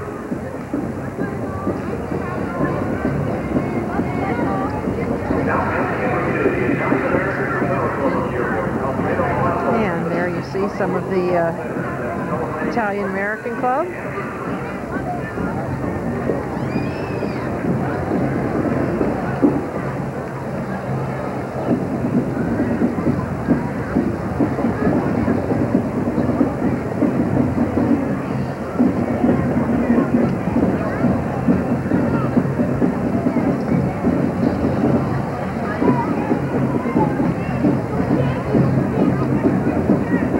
You are not forgotten. Their float commemorates all of the military people who have died in wars throughout our history. And of course, that is really the theme of the whole day. These veterans are not forgotten.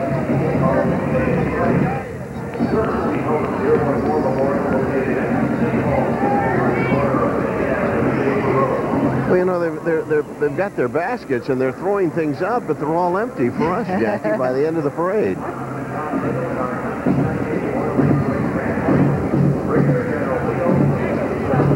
And there's their banner. They're celebrating their 50th anniversary, as I mentioned.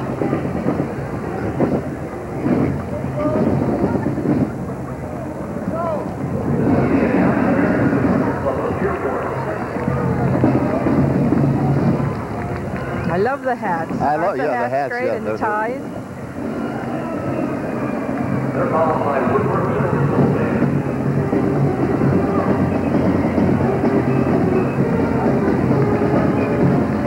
And coming down the road is the Woodworth Middle School Band.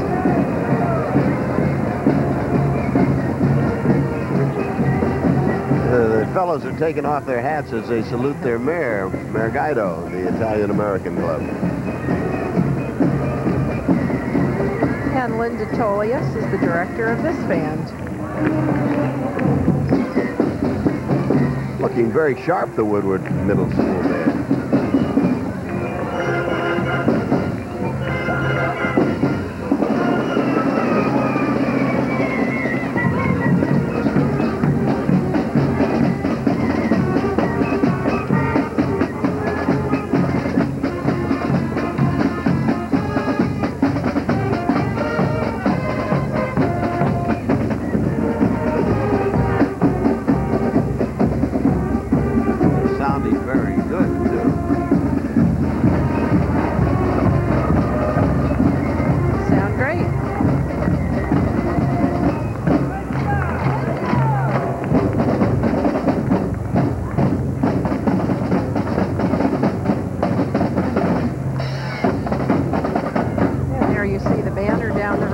Lebanese American Heritage Club, and they have marched in this parade for quite a few years as well. Right, and a very proud group of Dearborn people, the Lebanese. One of their foremost citizens, Mike Berry, was honored here with a national award at the Ellis Island National Award here just about 3 weeks ago. Mike Berry received this award of one of the top citizens of the United States, right from our town, Dearborn, Michigan. Congratulations, Mike. Carrying the flag of Lebanon there.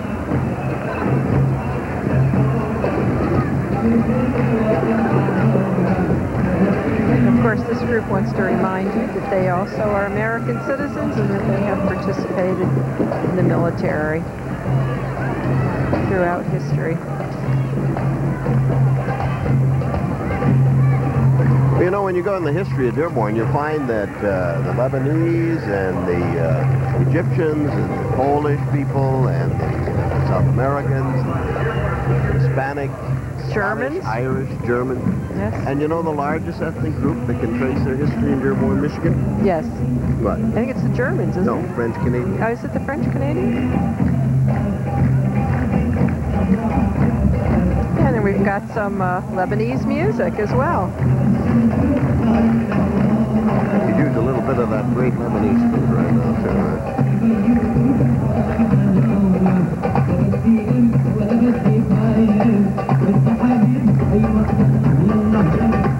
And here comes the dancers. After the music, the dancers are coming.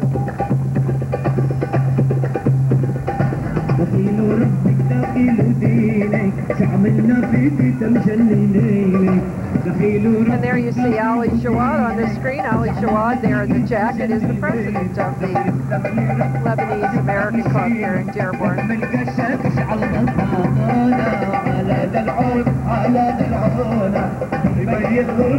And is coming up behind them dancing, is that the Dearborn senior citizen? Oh, they're going to dance for us right now. This is one of their favorite Lebanese dances. It always looks like such fun. I'd love to learn how to do that. Well, I think you have to go to a Lebanese wedding or a Greek wedding. They have a very similar dance. I noticed behind them the Dearborn Senior Citizen Video Club is dancing with them. That's right. There you see the yellow of the Dearborn Senior Video Club behind them. There they go. There they are. Look at that. There the guy goes. Still do a regular program, which is shown on Channel 3, the Dearborn City channel. Great group of people. Marge Lahner sitting in the truck there waving the flag. Marge has been part of the group for many years. And there you have the Oakwood Hospital and Medical Center Guild, and that is their banner.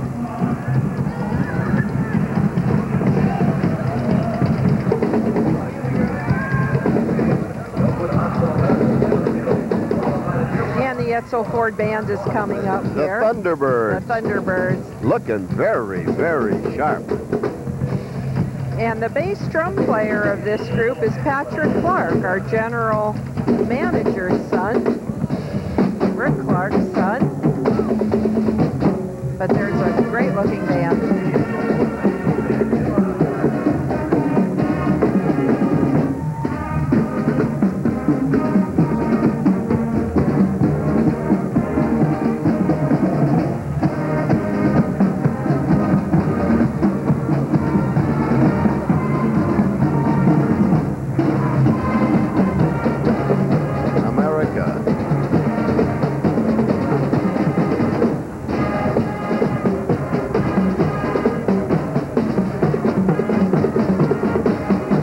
Jim Otto is the director of the Etzel Ford High School Band. These are from the Dearborn Animal Shelter. Members of the Dearborn Animal Shelter reminding us that we should look after our animals. They need our support. The Animal Shelter is a group of volunteers. And they have one of the best animal shelters in the country. Yes, they do. For our little pals. Right. And there are it's a little dog and a cat there in the car. And we have the Dearborn Power Squadron next Well, I was going to say, it was nice to see that people that were walking their dogs were taking good sanitary precautions and carrying the little plastic bags. All Dearborn citizens ought to do that, Jackie. Oh, yes. The Dearborn Power Squadron, the coordinator of that group is Chester Wasilewski, and he has a salute to all veterans. There's a boat trailer and 2 jet skis. Have you ever been on a jet ski, Jackie? I have not, but Nor have I. They're awfully noisy when you're at a lake or a sea resort. I have to say I don't appreciate the noise they make, but I'm sure they're fun. We are going to take a quick break here. As you see, we have a little break in the action. We'll be right back.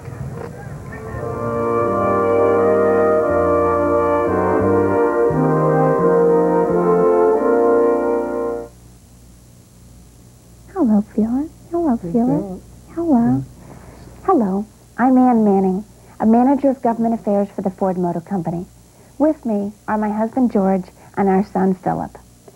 Bringing a baby home has brought so much joy into our lives, but it's also scary to realize how fragile and dependent this new little person is, and how very important it is to make sure that he's always safe.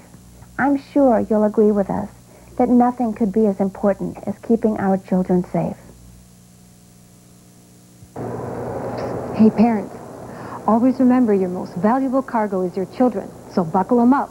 Everybody in the vehicle needs to be properly restrained. The back seat generally is safer for children than the front seat. In fact, all children age 12 and under should ride in the back seat. So buckle them up. It's the law.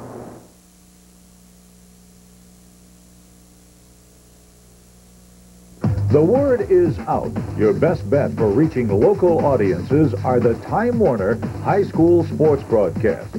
Sports action at its best. ICE award-winning coverage for 1998 brings home a huge audience and will get you the most for your advertising dollar. Remember, everybody watches high school sports. Call Time Warner Programming for more information. Time Warner Cable. Cable television at its best. And we're back at the 74th Annual Memorial Day Parade. Jackie Kaiser. And Russ doing the Gibb. commentating. Well, sort of helping out a little bit there. We had a drizzle a little while ago, but it has stopped drizzling now, thankfully. Well, you know, it's interesting the number of people that showed up for the parade today, Jackie, with the weather looking like it was going to let go any moment. And this is the Fordson High School Vocal Music Department. Tony Bombaca is the director. They're riding and singing.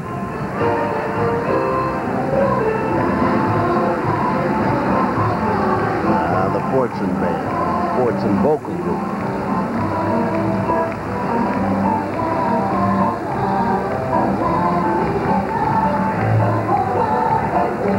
It's a grand old flag.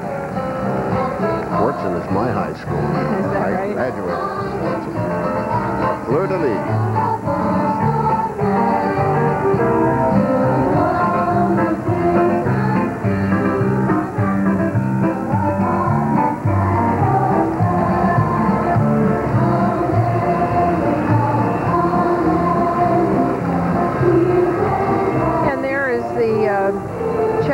Of the Daughters of the American Revolution, the Children of the American Revolution with Colonel Joshua Howard chapter, Daughters of the American Revolution. Francis Lowe is the coordinator. That's the DAR, and members must prove ancestors fought in the American Revolution. Riding in the car is World War II nurse Shirley Osborne.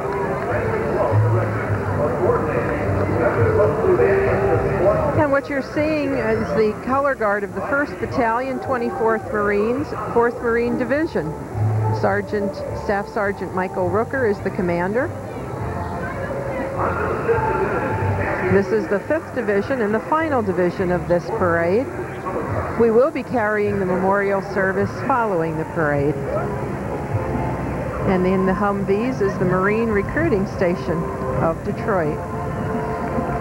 Cy Deep one time brought one of the new Humvees down for me to drive. Cy is one of my ex-students now, Yes. writer for the Ward's Automotive Report. And Cy, let me take it down. Outer Drive. Talk about a thrilling drive in Dearborn.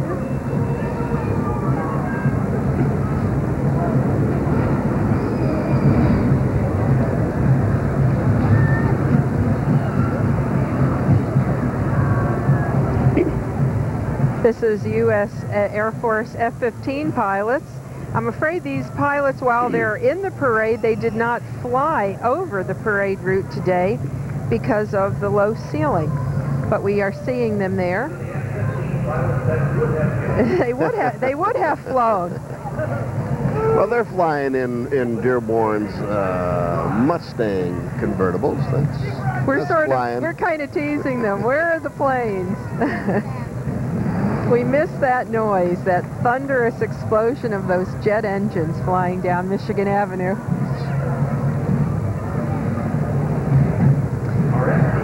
And the Plymouth Fife and Drum Corps. This is a wonderful group. They have been in this parade now about the last 4 or 5 years. Quite a remarkable group. Very sharp looking.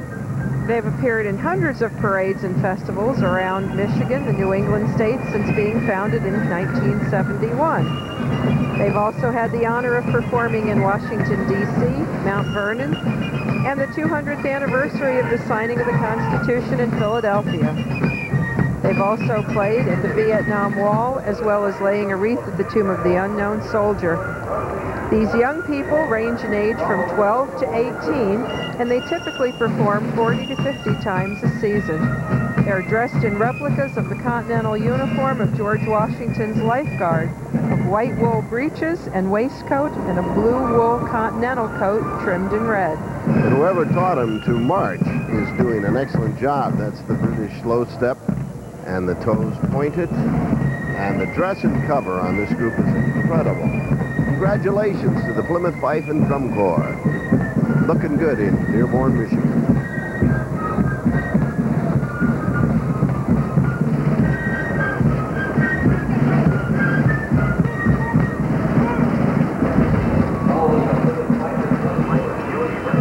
And this is the U.S. Marine Cadet Corps. Second Lieutenant R.W. Cagle is the commandant. And they have a number of cadets with them, ages 10 to 18 years. And then they've also got some Humvees following them, at least one. And as we look down the street, it looks as though the parade is maybe coming to an end, Jackie.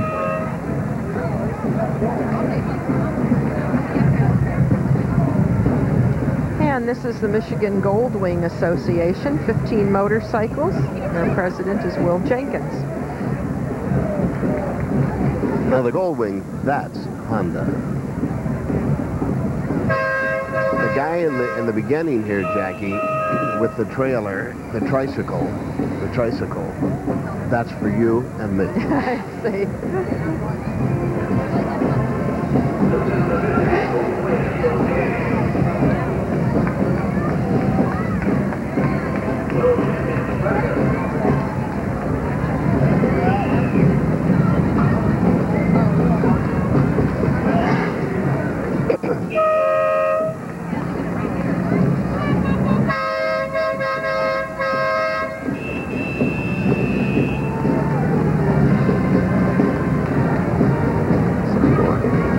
Part of the Michigan Gold Wing Association.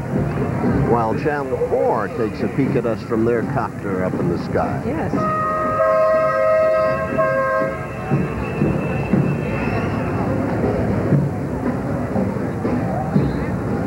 And this, if you're going on a trip, you need to carry one of those behind you, a little trailer. A little trailer, you got everything you need. And the parade is stopping here briefly. There is the O.L. Smith Middle School Band. Greg Gozzard is the director. The O.L. Smith Vikings.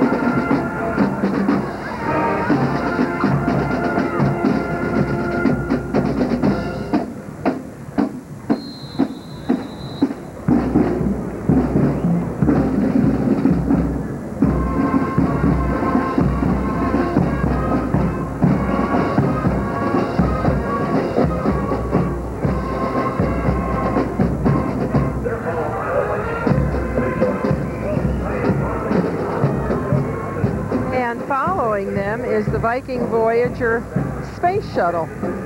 If you remember, this is an old school bus that they've painted white to look like a space shuttle. Well, we can see the shuttle in just a minute here coming into our picture. There it is. This is a science project with an onboard computer system simulating space exploration of the 21st century. It was instituted, designed, and constructed by O.L. Smith School staff, students, and parents. And following there, behind, is the Dearborn Historical Museum's vehicles, a 1916 touring sedan, a 1922 Model T, a 1930 Model A from the museum collection. And they want to remind you about Rendezvous on the Rouge coming up June 13th and 14th, and Flag Day June 14th at Ford Field.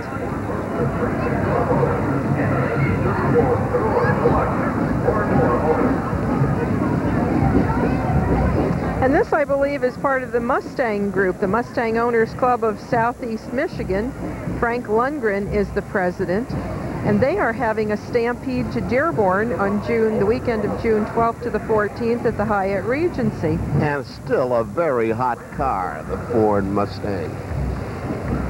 There are about 30 Mustangs in our parade here today. I believe this is their first year participating in this event. This is a group of individuals who find the Ford Mustang one of the most stylish and attractive domestic sports cars available. The membership is over 400 car owners and their families. The club president is Frank Lundgren of Southgate, Michigan, and a 34-year employee of the Ford Motor Company. To be part of this group, you don't have to own a Mustang, you just have to love automobiles. I'll take one, please. And this is the Stout Middle School Falcon Band. Mike Kalis is the director of this group. And playing flute in this group is Crystal Maller, who is the daughter of one of our customer service reps at Time Warner Cable.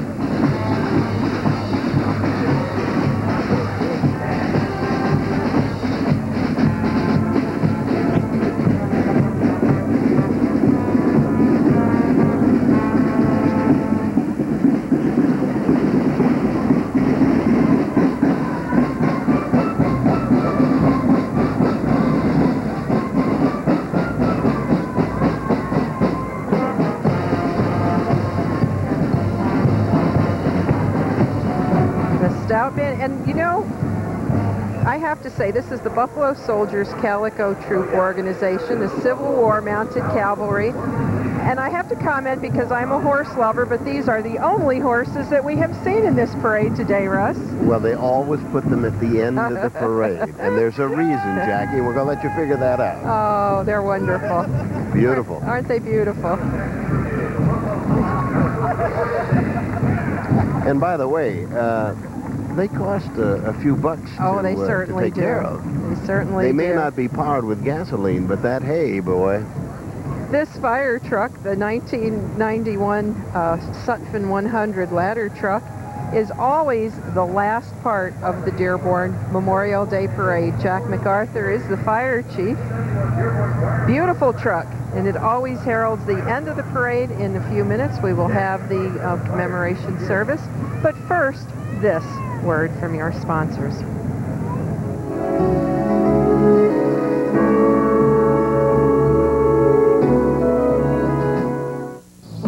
Integrity, an ideal that sets the United States Naval Academy apart. Rigorous academics, leadership training, and character development challenge our midshipmen and shape them morally, mentally, and physically. With a common pursuit of honor, courage, and commitment. Dedicated to serve as officers in the Navy and Marine Corps. These young men and women are the U.S. Naval Academy. Leadership and vision for the 21st century. This is who I am. I am rich. I am poor. I am a girl. I am a boy. I am from the city. I am from the country. I know exactly what I want to do. Who I want to be. I have no idea. What I want to do. Who I want to be. No matter who you are or where you're from, the United States Air Force may be the place for you to learn, to grow, and to be successful in life. I have potential. My future is unlimited. I am somebody. You can make a difference with the job that really matters. Oh, the future starts here. It's waiting right here. It's waiting for you. Hold your head up with pride. Let the world open wide. The United States Coast Guard. Jobs that matter. Jobs that matter.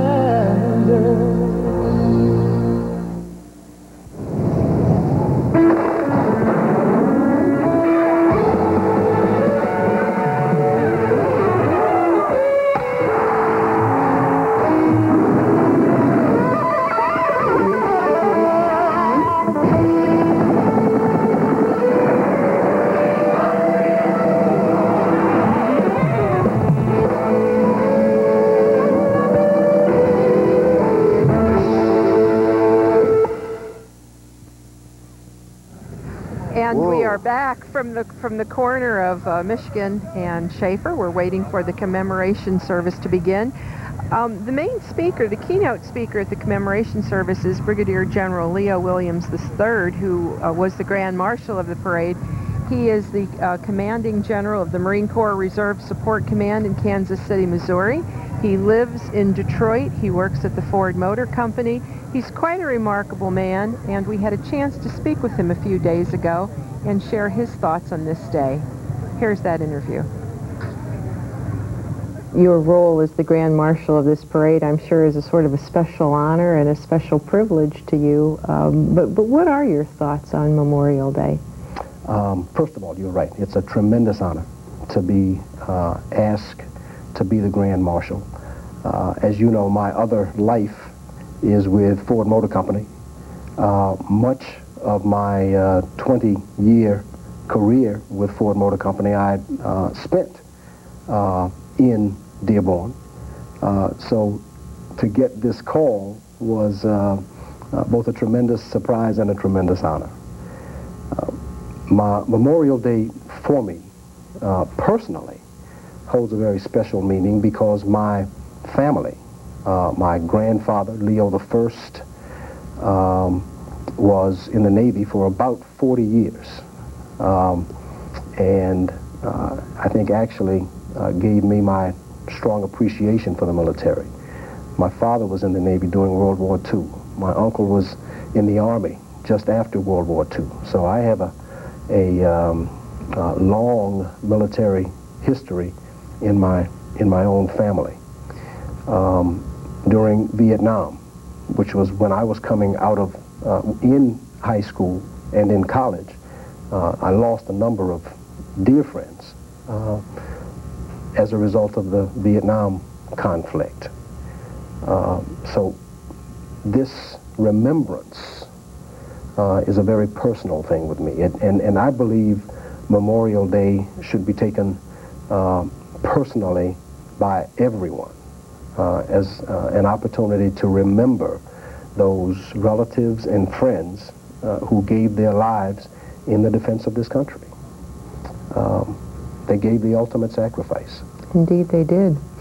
We visited Washington recently and had an opportunity to go to the Marine Corps wonderful statue there on Iwo Jima, and what a marvelous statue that is, and what a proud traditions the Marines have held in this country over the years. I mean, all the battles that they've ever been in are represented on that statue, and you must be very proud to be a Marine and to be part of that tradition. I have always been supremely proud to be a Marine. The reason I became a Marine to begin with was because some of the most outstanding, upstanding individuals I ever met were Marines. They were tremendous role models, and they actually gave me a sense of direction. And I hope I've been able to continue that with a number of the younger Marines that I've had a chance to have some influence on. Brigadier General Leo Williams III, thank you for being with us today. Thank you, Jackie. He was a wonderful man. I really enjoyed speaking with him. And you know, we also have the John D. Dingle VA Medical Center. You know, President Clinton recently honored John Dingle by naming the newest Department of Veterans Affairs Medical Center after our congressman. The John D. Dingle VA Medical Center is located within the Detroit Medical Center campus. The facility offers state-of-the-art care and treatment for veterans in southeastern Michigan. Carlos B. Lott Jr., the director of the VA Medical Center, gives us his brief tour of his facility.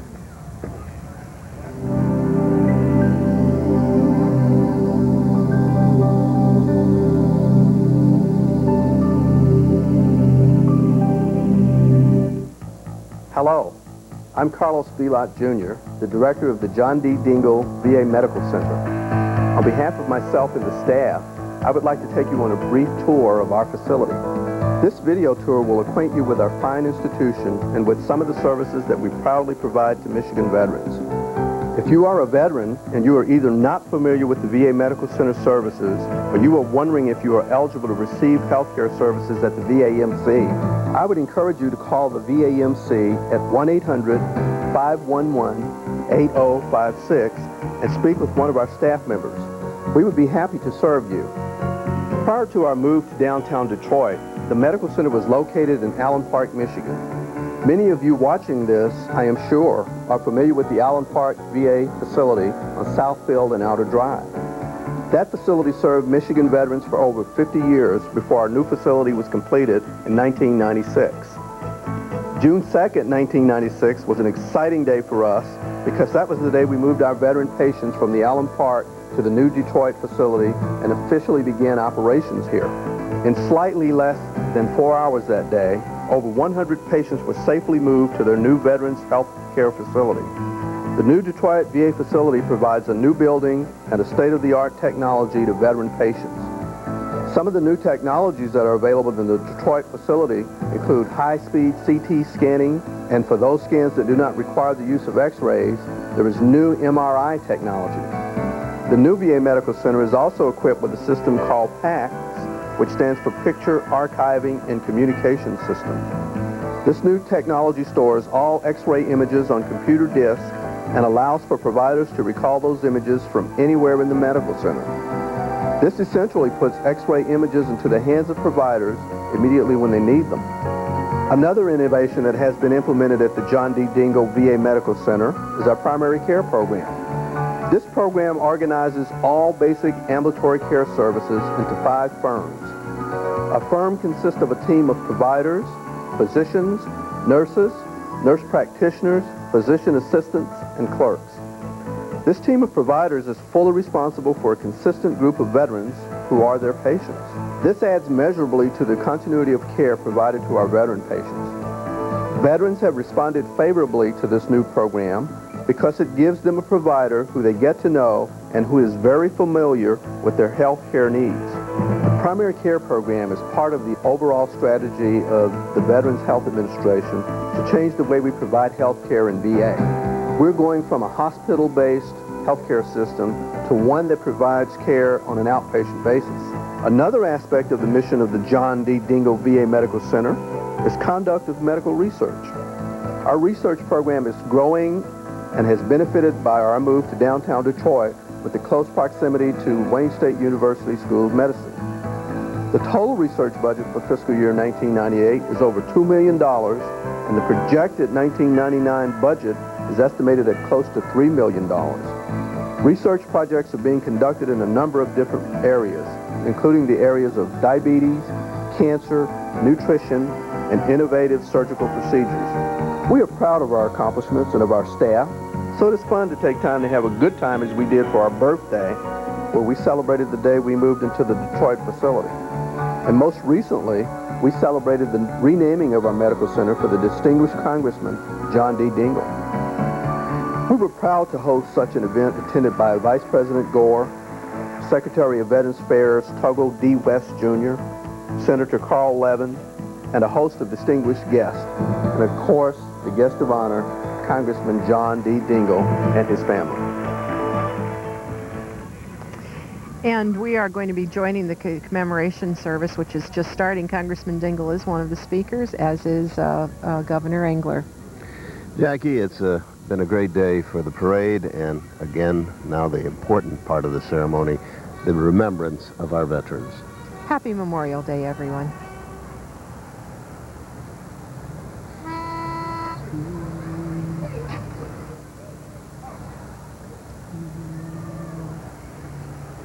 Oh, say, can you see by the dawn's early light what so proudly we hailed at the twilight's last gleaming, whose broad stripes and bright stars through the perilous fight o'er the ramparts we watched were so gallantly streaming, and the Rockies' red glare, the bombs bursting in air, gave the night that our flag was still there. Oh, say does that star-spangled banner wave? Oh, the land of the free and the home of the brave.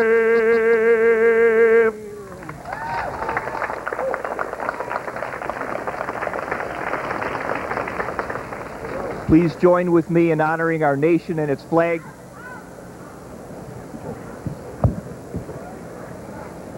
Please join with me in honoring our nation and its flag by reciting the pledge along with me. I pledge allegiance to the flag of the United States of America and to the republic for which it stands, one nation, under God, indivisible, with liberty and justice for all.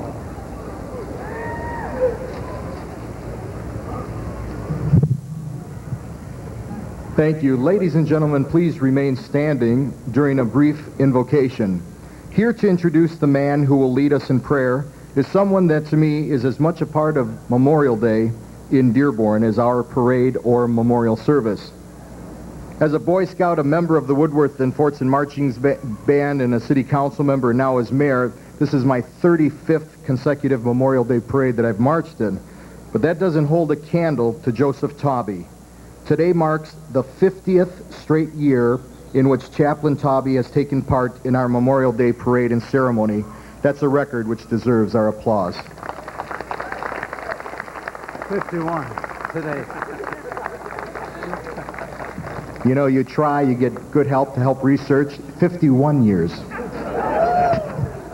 Joseph Tauby spent 2 years in Europe during the Second World War as a member of the United States Army's 597th Ambulance Company, and he's been a part of the Dearborn family for 56 years. To introduce our invoker is Joseph Tauby, one of Dearborn's Veterans of the Year. Hello. As chaplain of Dearborn Allied War Veterans Council, it's my pleasure to introduce Associate Pastor of St. Paul American Lutheran Church to deliver the invocation for this memorial service, Reverend Nelson.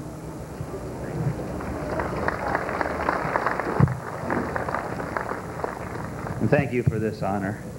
And let us join in a prayer of invocation.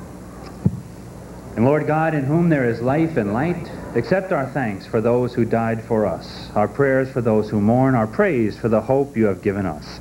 Refreshen our hearts with dedication to the ideals of heroic men and women, with appreciation for the honesty of just men and women, and with obedience to laws of upright people. Forgive us when our patriotism is hollow, when our nationalism is arrogant, when our allegiance is half-hearted. Stir within us thanksgiving for all we have inherited, vigilance for the freedoms of all people, willingness to sacrifice for fellow citizens. Comfort us with the certainty of your peace upon all those who died for us, and bring life and immortality to light for all your people. In God's name, amen.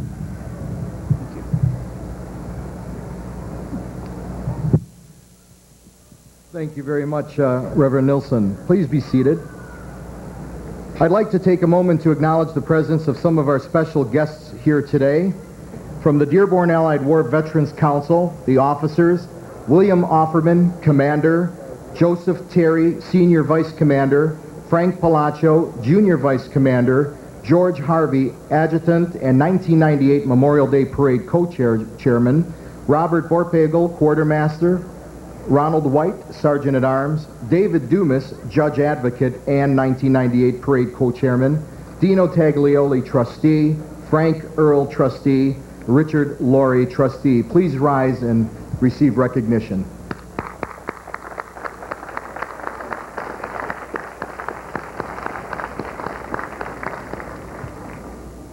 From our Dearborn City family, I'm pleased to have with me my wife Carrie and our youngest son Anthony.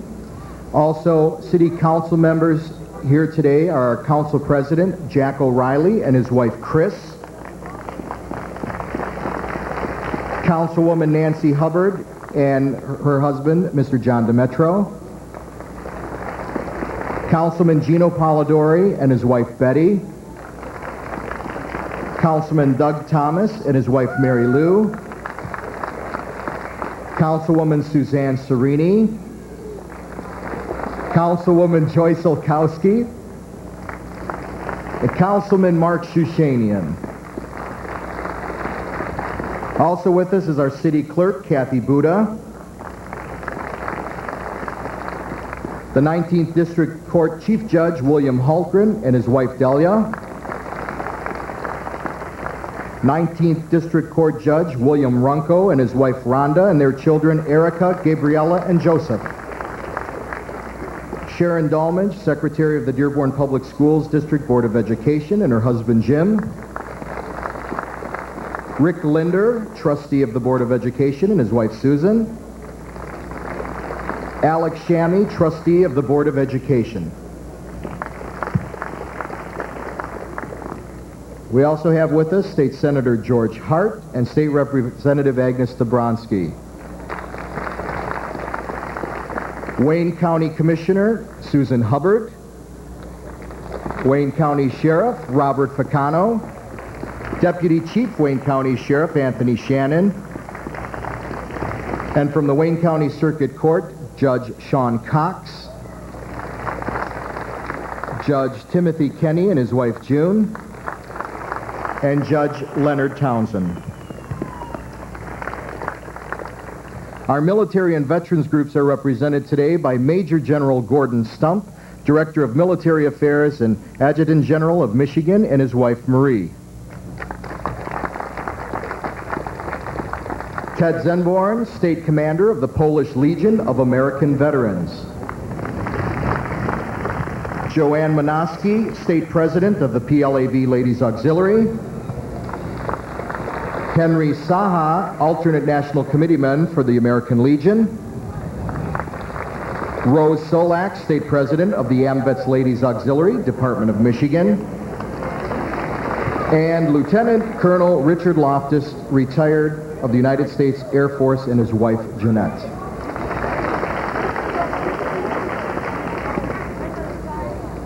Now I'd like to introduce two men who have taken time out of their very busy schedules to join us here today. We're very proud that Governor John Engler chose to come here to Dearborn on this Memorial Day when he had so many other cities ask him to participate in their programs all over the state. Governor, let me welcome you back to the hometown of Henry Ford. Your record of accomplishments has been exceptional, and yes, you are a great governor, but we all know the four biggest reasons for your popularity: Michelle, Madeline, Hannah, and Maggie. Ladies and gentlemen, let me introduce the governor of the great state of Michigan, John Engler.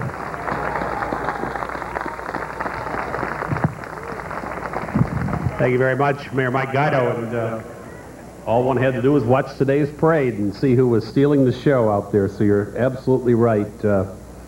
Thank you all very much, Congressman John Dingell and members of the Dearborn Council, and Major General Gordon Stump, Brigadier General Leo Williams, and distinguished ladies and gentlemen. I'm honored to have the opportunity to again join the people of Dearborn to pay tribute to the men and women who've served in America's armed forces. And we did enjoy very much being part of this parade today, but this ceremony is what this weekend is all about. This is when we take time to remember.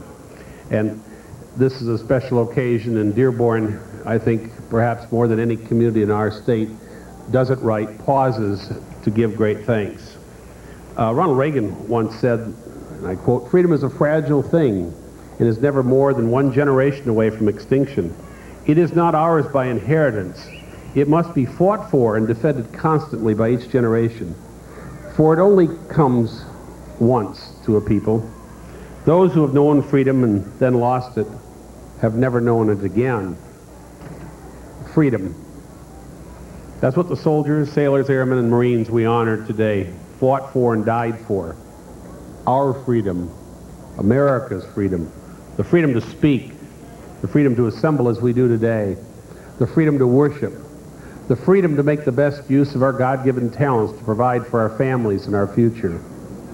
That's what these men and women have given to us, and for their sacrifice, This nation is very, very grateful. Look around the world today. Freedom is breaking out across the globe. Look at how the map has changed in just the last decade alone. New nations have been formed, free nations, and more join the community of free people each year. Interestingly, they all look to us. They look to America as a beacon of hope, as a beacon of liberty that will always burn bright. And today, throughout this weekend, we celebrate and we express our pride of men and women in uniform who keep and have kept that beacon burning bright. Today, we are all proud to be Americans.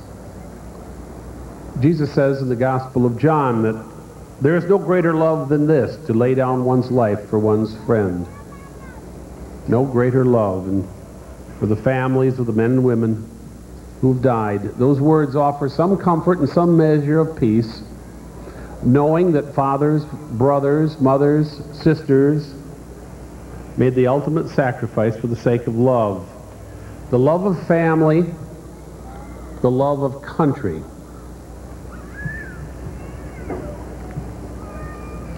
It's because of their love they have secured not only a place in history, but a special place in our hearts. For their sacrifice, the ultimate sacrifice, no thank you was eloquent enough, no memorial big enough, no parade or ceremony grand enough to express how deeply we feel for these men and women.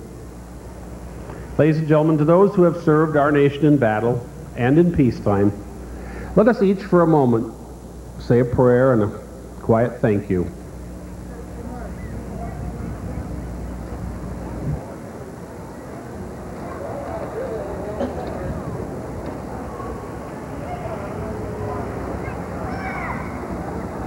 This afternoon there's one soldier that I'd like to single out to pay special tribute to on this Memorial weekend.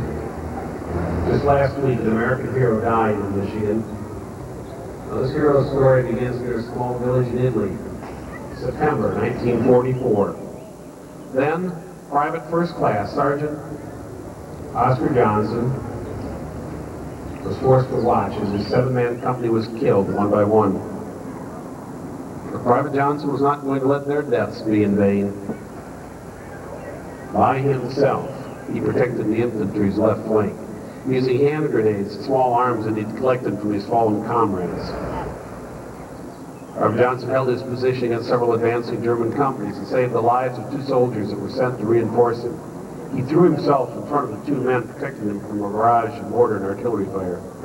He was not only successful holding off 5 German companies, he also administered medical aid to the wounded men and captured 25 German soldiers. I want to note that wasn't the end of his service.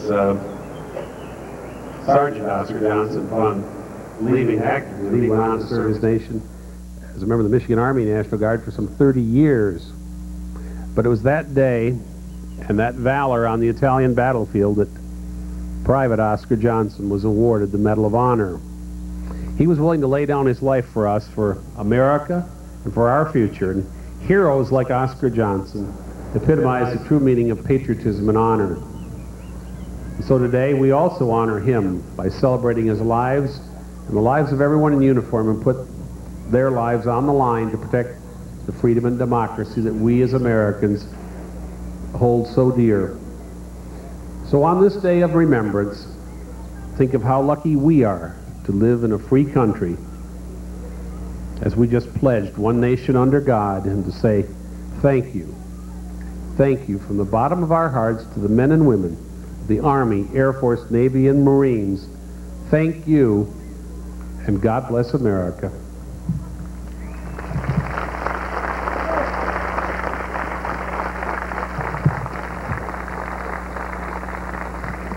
Thank you very much, Governor. I should mention that you and our next speaker are scheduled to attend Memorial Day functions in other communities today, so if you get up and leave in the middle of my speech, I won't take it personal. It's now my privilege to introduce the Dean of the United States House of Representatives. Congressman John Dingell has served the people of Michigan's 16th District for more than 40 years and is the longest-serving member of the House in the nation. In that time, he has authored and helped to pass such landmark laws as the Clean Water Act and the Americans with Disabilities Act. John Dingell served with distinction in the United States Army during World War II and as our congressman. We also know that your lovely wife, Debbie, helps boost your popularity, Congressman. I was pleased to be with the Vice President Gore and the Congressman a few weeks ago when the federal government named the new Veterans Hospital the John Dingell Veterans Medical Center.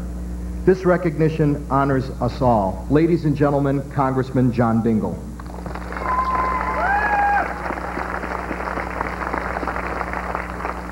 Thank you, Mr. Mayor. Not only do you and the people of Dearborn have the best parade in the state this day, but you are still the most gracious in terms of your introduction. Thank you. Governor, welcome. We're honored you're here. In general, we are delighted that you're with us. Thank you. To the council, the elected officials, the committee which has put this wonderful parade on, and my fellow Americans, it's a great honor for Deborah and I to be with you today, and we thank you for the privilege. This is a wonderful day, and we're proud to join you in the celebration of Memorial Day. You know, this is a day when we remember Americans who served, suffered, and who died. And as an old infantryman from World War II, I'm very proud that I'm able to be with you today to share with you a day which honors my comrades of World War II and other wars for what they did, for their service to their country. To my fellow veterans, I say we rejoice this day that we have survived and that we had a chance to serve the greatest nation in the world.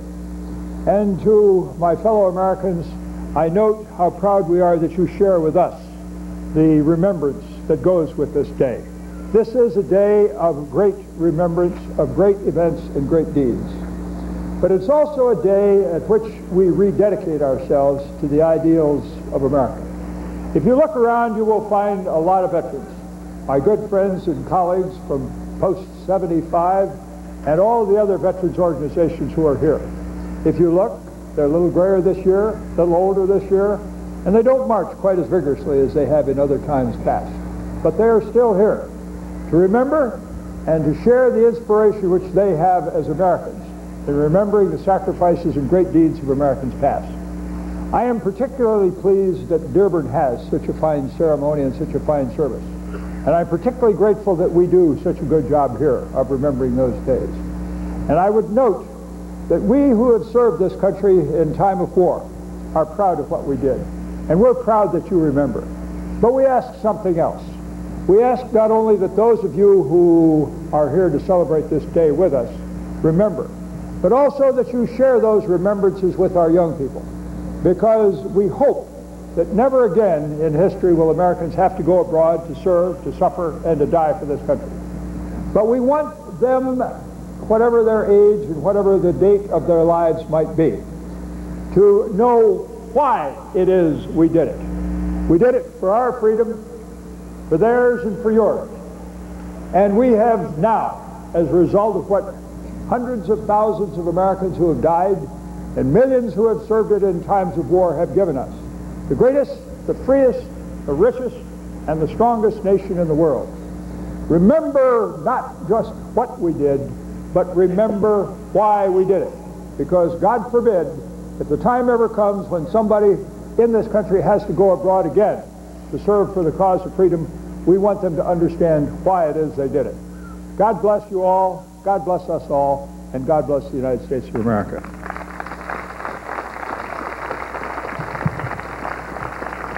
Thank you very much, Congressman Dingell. You know, one of the reasons why I love my hometown so much is that Dearborn is a city of history and tradition. We remember the past that those who came before us have handed down to us, and we use it to help shape the kind of future that we want to give to our children and grandchildren. And that includes celebrating the rich heritage of freedom we enjoy as Americans and remembering the terrible price it sometimes demands. It's a sad fact that for too many people out there, Memorial Day means nothing more than a day off of work. And that's not how it should be. Liberty is a gift that's been bought and paid for with lost dreams and shed blood. More than 40 million Americans in our history have served in our armed forces, delaying plans for careers and families in order to wear a uniform. And more than 1 million of them have paid the ultimate price to protect that precious gift of liberty. It's a gift which billions of people around the world right now, today, have never known. How then can we, the recipients of such generous love and sacrifice, do less than to honor with gratitude what our fallen veterans have done and what they've given to us and to our posterity? Memorial Day is not about sales in stores or barbecues or baseball games. In Dearborn, we keep its meaning alive in our hearts as we gather to remember the honored dead. Just as important, we also recommit ourselves to perpetuating the precious freedoms that they have died for. Every day, let us live free and let us treasure the people who made this dream come to be, that for thousands of years lived only in human imagination.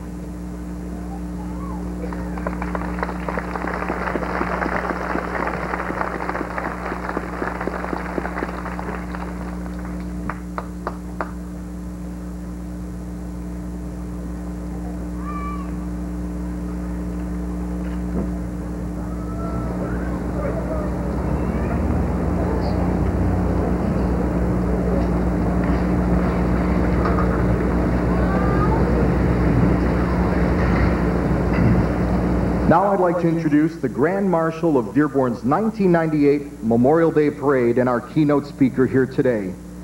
Brigadier General Leo Williams III has served this nation as a proud member of the United States Marine Corps for more than a quarter of a century. Today he serves as Commanding General of the Marine Corps Reserve Support Command in Kansas City, Missouri. His long and distinguished career has included 8 years on active duty and later serving as Squadron Executive Officer for the 5th Marine Expeditionary Force during Operation Desert Storm. General Williams lives and works in Metro Detroit for Ford Motor Company as Future Vehicle Plans Manager for sport utility vehicles. I'm proud to say that in the near future, he'll join the Dearborn family when Ford moves his office to our community. General Williams, as mayor of the hometown of Henry Ford, I thank you for helping our city to remember America's honored dead this Memorial Day. Ladies and gentlemen, please rise for honors for General Leo Williams III, Grand Marshal of our parade.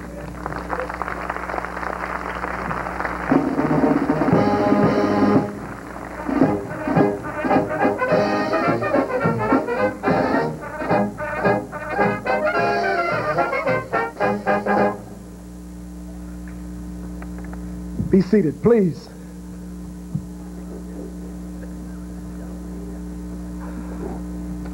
Governor Engler, I was about to say Congressman Dingle, but he just had to leave. Mayor,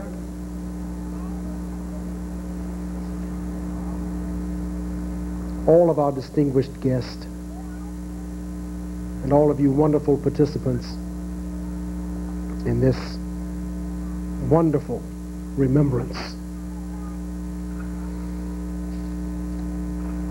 We are a blessed people. And we often take for granted just how blessed we are. I'm reminded of the words of the Duke of Wellington as he verbalized the irony of battle. He said, "Nothing except a battle lost can be so melancholy as a battle won." For those of you who have not been in battle, what that says is that when the battle is over, there is great joy to the victor. However, there is also great sadness because in that victory, there also usually is tragic loss. And that comes on both the side of the victor and the vanquished. General John Logan knew that very well.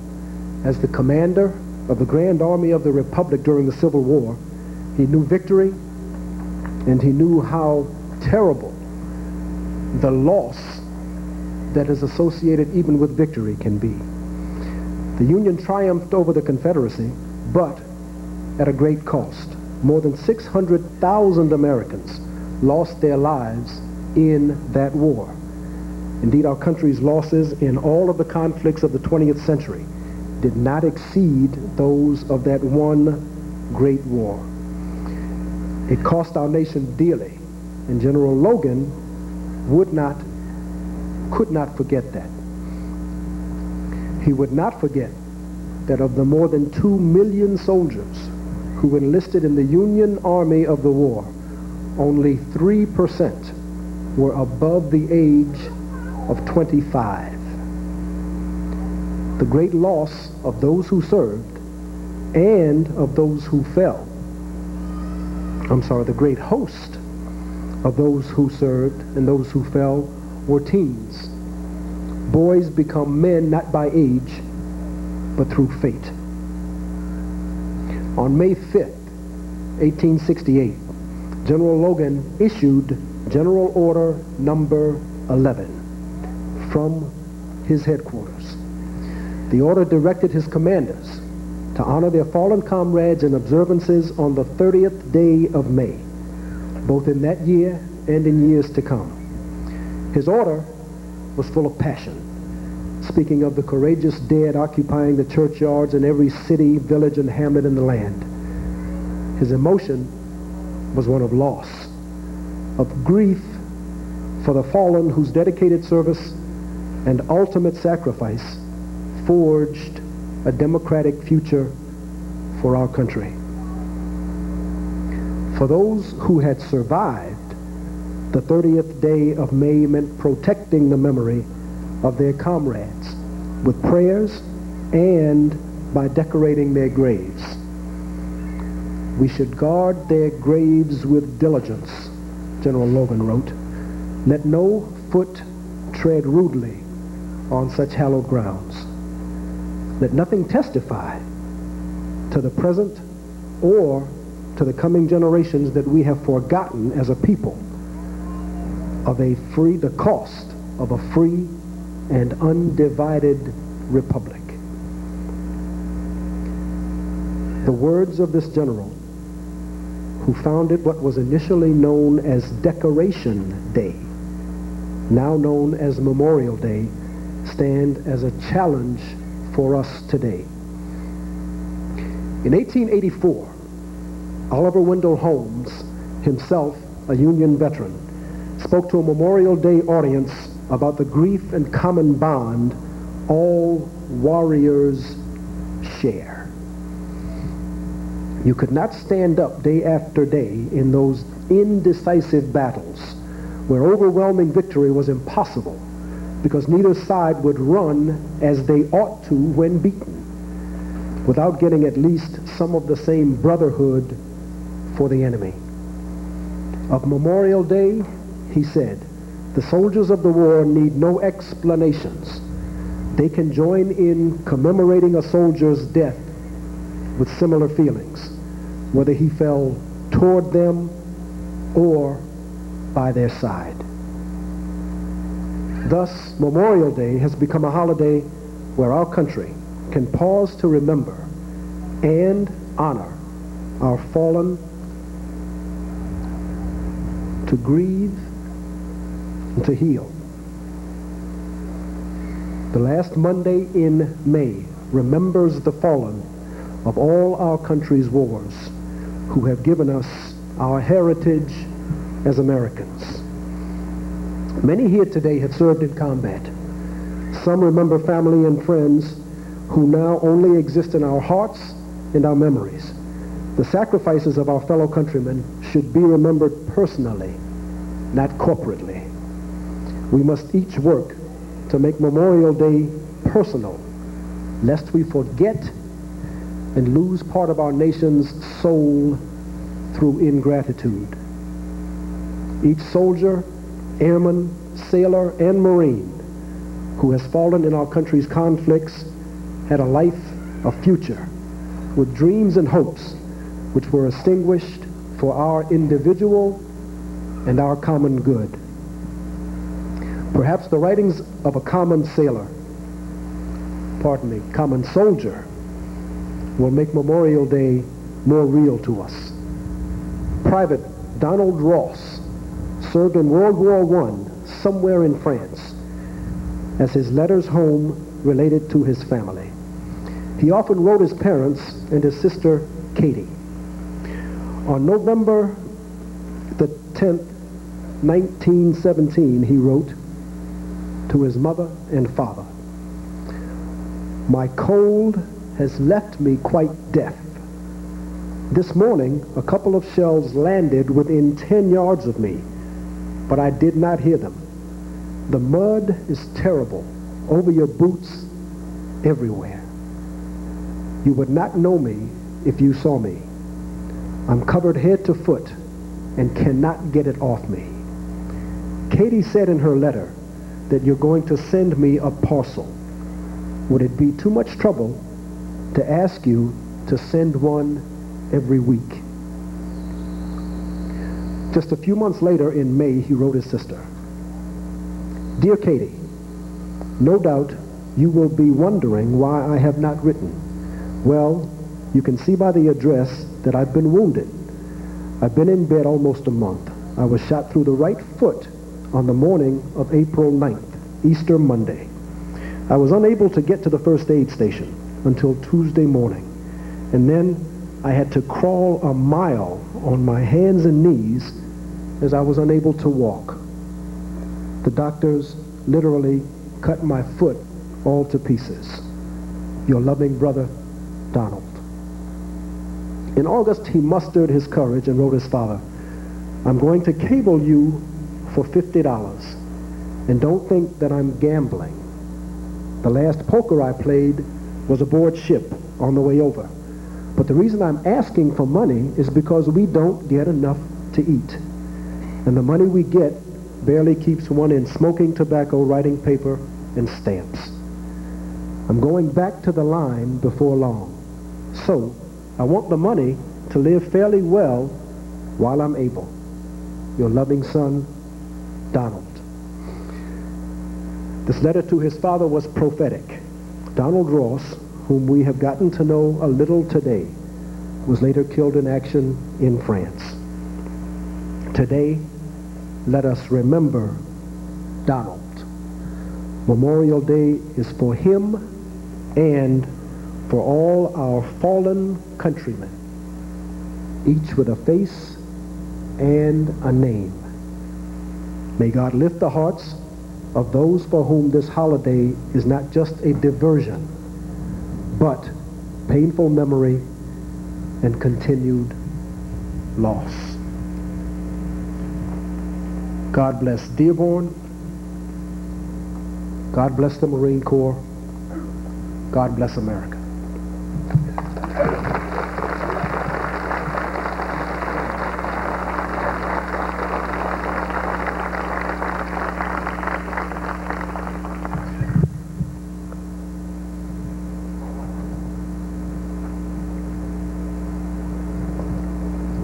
Thank you very much, General. May we never forget indeed, and may I add that I hope that during your visit to Dearborn that you found a city that treats soldiers with the honor, respect, and affection given to a friend.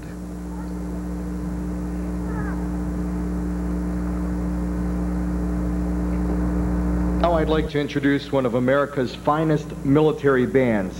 Directed by Chief Warrant Officer Alexander Gray, the 2nd Marine Air Wing Band joins us today from Cherry Point, North Carolina, and will be performing the song, America. Chief?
Thank you, Chief Warrant Officer Alexander Gray and the 2nd Marine Air Wing Band. Let's have another hand for him.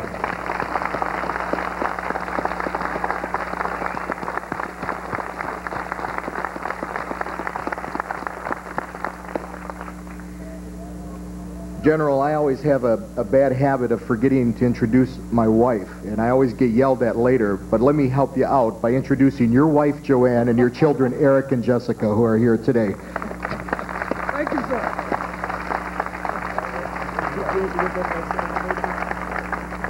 We're very happy to have you here as well. We will now place a wreath at the base of the War Memorial as a symbol of remembrance of those whose names are etched on its stone faces. Before we proceed, however, I would like to personally thank the members of the Vietnam Veterans of America James Heward Chapter 267. Once again, they held a 24-hour overnight vigil at the War Memorial as their special Memorial Day tribute to our lost veterans and to those who remain missing in action. At this time, I call upon them to place the wreath of remembrance.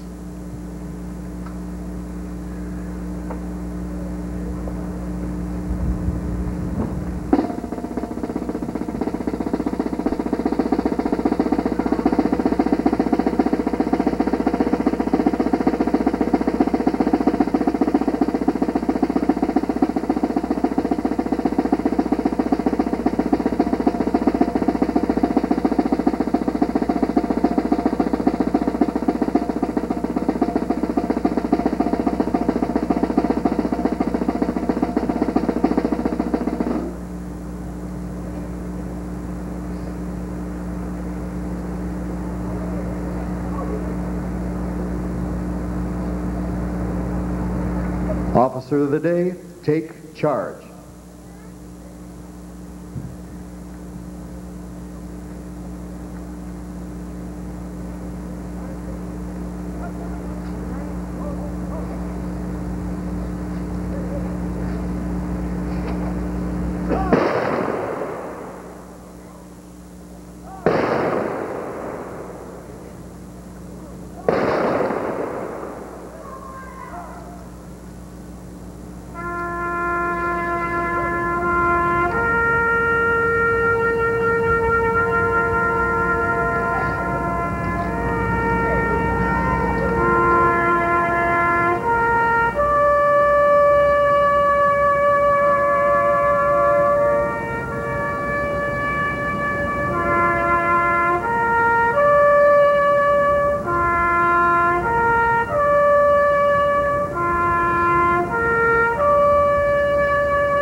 Now I'd like to introduce three members of the Simone Vitale Band who will perform God Bless America. Here are Jennifer Christensen, Bridget Grace, and Royce Javon.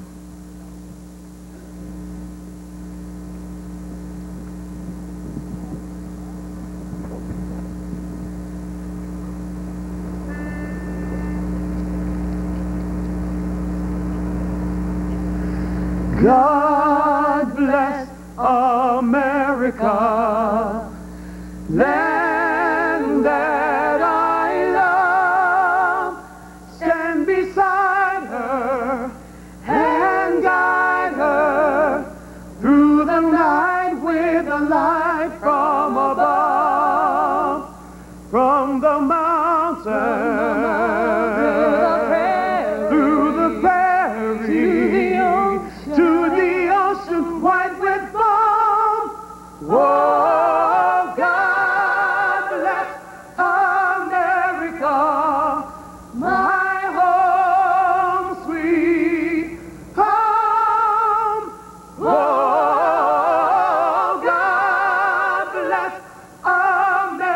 America, my home, sweet home, my home, sweet home.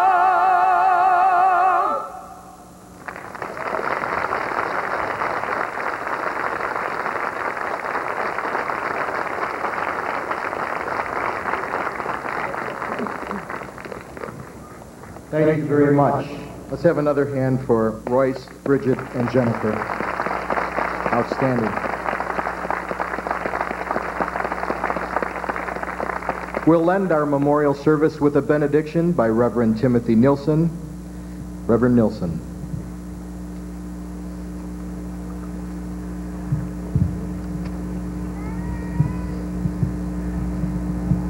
Now may the Lord God bless us and keep us. The Lord make his face shine upon us and be gracious to us. The Lord look upon us with his favor and grant us and our nation God's peace. Amen. Ladies and gentlemen, on behalf of the people of Dearborn, the Dearborn Allied War Veterans Council, the members of the Dearborn City Council, and personally, we'd like to thank our honored guests and thank you all for helping us pay tribute to those who have given their lives. Thank you very much.